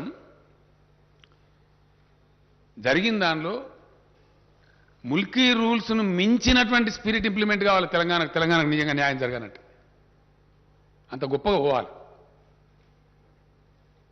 ఈ తతంగం అంతా జరిగి రాష్ట్రము అలా గెలవడము ఉద్యమాలు జరగడం ఆ ఉద్యమాలు అయిపోయి మళ్ళీ ఇప్పుడు రాష్ట్రం రావడం ఆ తర్వాత ఏం జరగాలి అధ్యక్ష మళ్ళా పటిష్టవంతమైనటువంటి రాష్ట్రపతి ఉత్తర్వులు రావాలి శాశ్వత ప్రయోజనం చేకూరాలి ఒక దినం 2 దినాలు 3 దినాలు ఇవాళ రేపు ఆగమాగం కాదు కదా అధ్యక్ష అందుకే నేను అన్నా politics for TRS is a task not a game మా దృక్కోణం అట్లా ఉంటుంది మా దృష్టికోణం అట్లుంటుంది 2 రోజులు ఆలస్యమైనా దేరాయ దురుస్తాయి అన్నట్టు మంచిగా రావాలి మంచిగా జరగాలి పక్కా జరగాలి పని ఆ కోణంతో పనిచేసినాం మేము చేస్తూ కూడా ఏం చేసినాం ఆంధ్ర వివాదం పరిష్కరించకున్నా మేము దాదాపుగా 1,12,000 కొత్త పోస్టులు మంజూరు చేసి 1,56,000 ఉద్యోగాలు నోటిఫై చేసినాం అధ్యక్ష అందులో 1,33,942 ఉద్యోగాలు భర్తీ అయినాయి మిగిలిన 22,000 చిల్లర ఉద్యోగాలు ప్రాసెస్ నడుస్తూ ఉంది అది జరుగుతుంది అంటే అప్పుడు ఇచ్చినటువంటి 1,56,000 ఉద్యోగాల నోటిఫికేషన్ ఒకటి అధ్యక్ష ఆ తదనంతరం రాష్ట్రపతి ఉత్తర్వులు తీసుకురావడం పోతే మేము అడిగినాం మేము ఎవరితోనైతే విడిపోయినామో ఎవరితోనైతే వేరుబడి రాష్ట్రమైనామో మాకు రేపు ప్రమాదం కూడా వాళ్ళతోనే ఉంటుంది కాబట్టి ఆ రక్షణ మాకు కావాలి కాబట్టి మాకు మరాఠాలతోనో కర్ణాటకలతోనో కాదా బాబు మా భాష వాళ్ళ భాష ఒకటే కాబట్టి మాకు ప్రమాదం ఉంటుంది కాబట్టి ఖచ్చితంగా మాకు రక్షణ కావాలని చెప్పి రూల్స్ అన్ని తయారు చేసి ప్రెసిడెన్షియల్ ఆర్డర్ కొత్త రాష్ట్రపతి ఉత్తర్వులు సవరణ చేసి కేబినెట్ ఆమోదం చేసి పంపినాం దానివల్ల పెండింగ్ పెట్టారు అధ్యక్ష కేంద్రంలో సుమారు ఒక ఏడాది చివరికి నేనే 1-4 సార్లు పోయి అక్కడ ఒక ఐఏఎస్ అధికారుల బృందం మన రామచంద్రరావు మన ఫైనాన్స్ సెక్రటరీ గారు అదే పని మన లా సెక్రటరీ గారు సంతోష్ రెడ్డి గారు అదే పనికి అక్కడ పెట్టి ఆ న్యాయ విభాగం ఈ విభాగం ఆ విభాగం తిరిగి చివరికి రాష్ట్రపతి గారిని ప్రధానమంత్రి గారిని నేనే పోయి కలిసిన అధ్యక్ష ఒక 4 సార్లు 5 సార్లు కలిసి అయ్యా మా ప్రాబ్లం ఇదే దయచేసి అర్థం చేసుకోండి అని చెప్పి ఇలా తెలంగాణ సాధించినటువంటి ఒక గొప్ప విజయం అధ్యక్ష ముల్కీ రూల్స్ స్ఫూర్తిలో తెలంగాణ హక్కులను శాశ్వత ప్రాతిపదికన పరిరక్షించడానికి ఏదో రాజకీయాల కోసం నీకోటి చాక్లెట్ నాకో బెల్లం నీకో బిస్కెట్ కాదు అధ్యక్ష మేము ఆ పని చేయలే శాశ్వత ప్రాతిపదికన తెలంగాణ యువతకు వాళ్ళ ఉద్యోగాలు వాళ్ళకే దక్కేటట్టు 95% లోకల్ కోటాతో రాష్ట్రపతి ఉత్తర్వులు తెచ్చాం అధ్యక్ష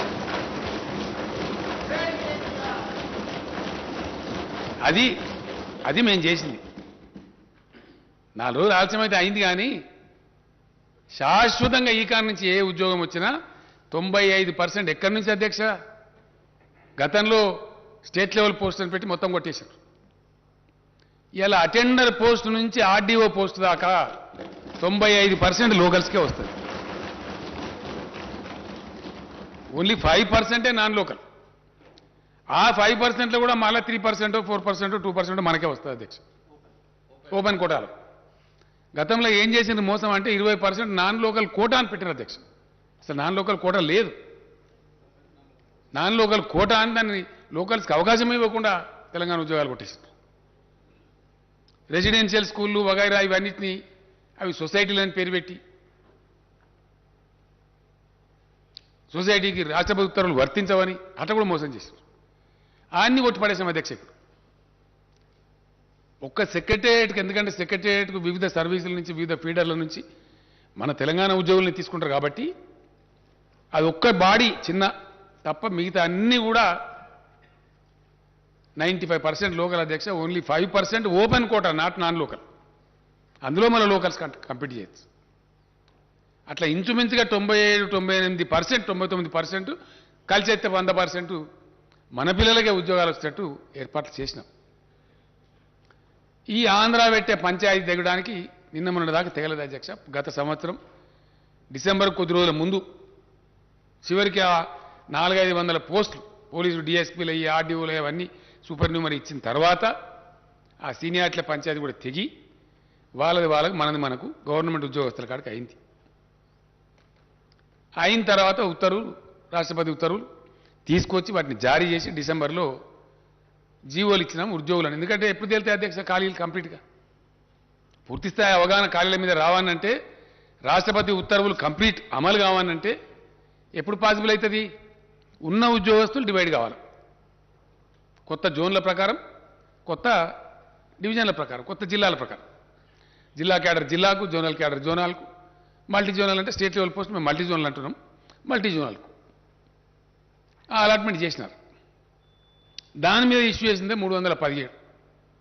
ఇది అర్థం కాక అదేందో మేము ఉద్యోగుల వ్యతిరేకం పోయినామన్నట్టు కొంతమంది, కొన్ని పార్టీలు అది ఏం తోకదలో తల తెలియదు, బాధ్యత లేదు, నెత్తి లేదు, కత్తి లేదు, రోడ్ల మీద పడి వీరంగాలు. సరే న్యాయస్థానాలకు పోయినారు, ఏదేది చేస్తారో అవన్నీ చేస్తారు. అప్పుడు మేము కఠినంగా దాన్ని ఇంప్లిమెంట్ చేసినాం. ఎందుకంటే పాపం బయట పిల్లలు మాకు ఉద్యోగం వస్తుంది కదా, గ్రూప్ 1 నోటిఫై చేయలేకపోయినాం, పంచాయతీ దగ్గర గ్రూప్ 2 చేయలే, గ్రూప్ 3 చేయలే, ఇప్పుడు అన్నీ నోటిఫై చేయాలి సమగ్రంగా. కాబట్టి వేసి ఉన్నాం. మొన్న డిసెంబర్లో అలాట్మెంట్ చేసిన తర్వాత ఎక్కడో అక్కడ సర్దుకున్నారు. సరే ఫైనల్గా సార్ మాకు మ్యూచువల్ అవకాశం ఏంటంటే సార్ అది కూడా ఇచ్చిండ్రు. అది చీఫ్ సెక్రటరీ గారే స్వయంగా చూస్తున్నారు. వాళ్ళు అడిగిన కదా సరే, వాళ్ళు ఇష్టం ఉంటే పెట్టుకొని మనకు పోయేది ఏముందని ఇచ్చినాం. అయిపోయినాయి. ప్రమోషన్లు కూడా ఆల్మోస్ట్ అందరికి ఇచ్చేసినాం. ఒక టీచర్ల లేదా ఉందని చెప్పారు, అది కూడా నిన్న నేను చీఫ్ సెక్రటరీ గారికి ఆదేశం ఇచ్చిన ఇమీడియట్ కంప్లీట్ చేయమని చెప్పి అయిపోయింది.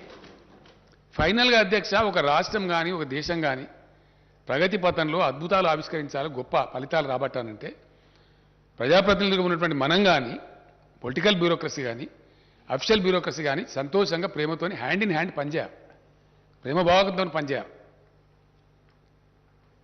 చాలా గొప్పగా పనిచేయాలి. కాబట్టి వాళ్ళు కూడా మంచి సంతోషపూర్వకంగా ఉల్లాసంగా పనిచేస్తే చాలా మంచి ఫలితాలు వస్తాయి. ఆ ఫలితాలు మేము రాబట్టినాం అధ్యక్ష తెలంగాణలో. Yes, definitely we are a better administrating state, we are a better performing state. అందుకోసం రిజల్ట్స్ వచ్చినాయి 100%. వాటిగానే పెరుగుతుంది అధ్యక్ష. జిఎస్డిపి నోట్ల మాట ఎందుకో మహారాష్ట్ర పెరుగుతలేదు, ఇంకో పెద్ద డంబాచారం కూడా గుజరాత్ ఎందుకో పెరుగుతలేదు. ఎప్పుడో సెటిల్డ్ స్టేట్స్ అధ్యక్ష అవన్నీ. ఇలా తమిళనాడు, కర్ణాటక, మహారాష్ట్ర, గుజరాత్ గొప్ప manufacturing states, highly settled states. 40, 50, 60, 70 ఏళ్ళుగా రాష్ట్రాలుగా జీవిక కొనసాగిస్తున్న రాష్ట్రాలు. వాటన్నిటిని తోసిరాజని తలదని ఇలా Telangana number 1 per capital GSDP. Yes, ఎవడో ఏదో ఆశామాచిగా రోడ్ల మీద మస్తుగా మాట్లాడదు అధ్యక్ష, దానికేమున్నది? ప్లాట్ఫామ్ స్పీచ్లు మేము కూడా కొట్టగలుగుతాం మస్తుగా. ఇది వాస్తవం కాదా? ఇన్ని మేము ఆంధ్ర సృష్టించే అర్ధరహితమైన వివాదాలు ఎదుర్కొంటూ నిష్క్రియాపరంగా వ్యవహరిస్తున్నటువంటి కేంద్ర ప్రభుత్వ నిర్లక్ష్య వైఖరి, తెలంగాణ వ్యతిరేక వైఖరిని కూడా భరిస్తూ ఇవన్నీ సాధించినాం అధ్యక్ష. ఎస్, డెఫినెట్గా సాధించినాం పాజిటివ్గా. ఇలా లోన్లీ స్టేట్ అధ్యక్ష, ఒకటే ఒక్క రాష్ట్రం తెలంగాణలో, ఏకైక రాష్ట్రం 24 గంటలు అన్ని రంగాలకు గంట బజాయించి క్లీన్ పవర్ ఇచ్చే రాష్ట్రం తెలంగాణ కాదా అధ్యక్ష? పెద్ద పెద్ద నోరు పెట్టుకొని మాట్లాడతారు చాలా మంది. రమ్మని ఏ రాష్ట్రం ఇస్తారు, రమ్మని మాట్లాడదాం. ఇండియాలో ఒక్క తెలంగాణ తప్ప ఉన్నదా ఇంకో రాష్ట్రం? ఇది మా ఘనత కాదా? దీన్ని ఒప్పుకునే సంస్కారం ఉండద్దా అధ్యక్ష? ఇట్లా చేసుకుంటూ వచ్చి ఉద్యోగస్తులది కూడా ఇప్పుడు కూడా తెగలే అధ్యక్ష. ఇంకా పంచాయతీ ప్రభుత్వ ఉద్యోగుల కాడికి తెగింది 9th షెడ్యూల్ 10th షెడ్యూల్ ఇంకా తెగలే. అది తెగితే ఆడో 20-30 వేలు వస్తాయి పాపం పిల్లలకు. తెగలేదని మేము ఊకోలేదు అధ్యక్ష. కరెంటు ఉద్యోగస్తులది విపరీతమైన పేచీలు పెట్టి పంచాయతీ పెడితే కూడా గత పాలకులు, సమైక్య పాలకులు ఒక పెద్ద ఘోరమైన అన్యాయం చేసిండ్రు. ఎలక్ట్రిసిటీ డిపార్ట్మెంట్లో పనిచేసిన పిల్లలకు సబ్ స్టేషన్ల కాడ పెట్టి వాళ్ళని అర్ధాకలతో చంపి నాశనం పట్టించారు వాళ్ళని. అట్లాంటి వాళ్ళకి ఎంతమందికి అధ్యక్ష మేము 22,722 మంది పిల్లలను ఎలక్ట్రిసిటీలో రెగ్యులరైజ్ చేస్తాం. మేము వాళ్ళ కడుపు నుండి అన్నం పెడతా ఉన్నాం. అట్లని మేము ఊరుకోలే. 1.5 లక్ష పోస్టులు 1,55,000 నోటిఫై చేసినాం, 1,33,000 రిక్రూట్ చేసినాం.